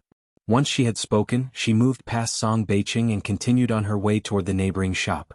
Song Beicheng paused for a moment, then quickly caught up with N.I. Yang. Li Gongqing, on the other hand, was left standing in shock. He never expected N.I. Yang to refuse. That was a whole 50,000. Money that an ordinary person wouldn't be able to earn in several years. At the neighboring shop. As usual, Lu Wei was sitting in front of the door reading a book. Seeing N.I. Yang approaching, he quickly stood up, smiling, but his smile faded a bit when he saw the well-dressed man following her. He was a tall and handsome man with a distinguished demeanor. Seeing him beside N.I. Yang, Lu Wei had a feeling like they were a well-matched couple, which left him feeling inferior.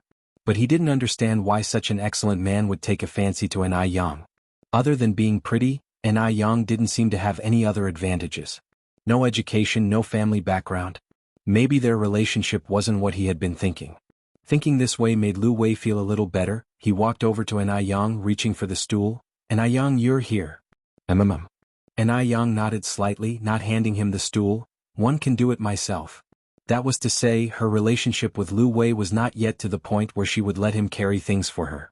Lu Wei's expression changed slightly. He then asked, "N.I. Yang, is this man your friend?" "No." N.I. Yang shook her head slightly. "You're tuning in to the Han Li's Wuxia Chronicles YouTube channel. We're so grateful for your support, and don't forget to subscribe to join us on this incredible journey through captivating stories.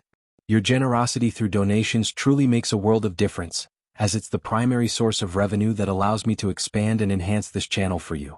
Thank you from the bottom of my heart for being a part of this adventure."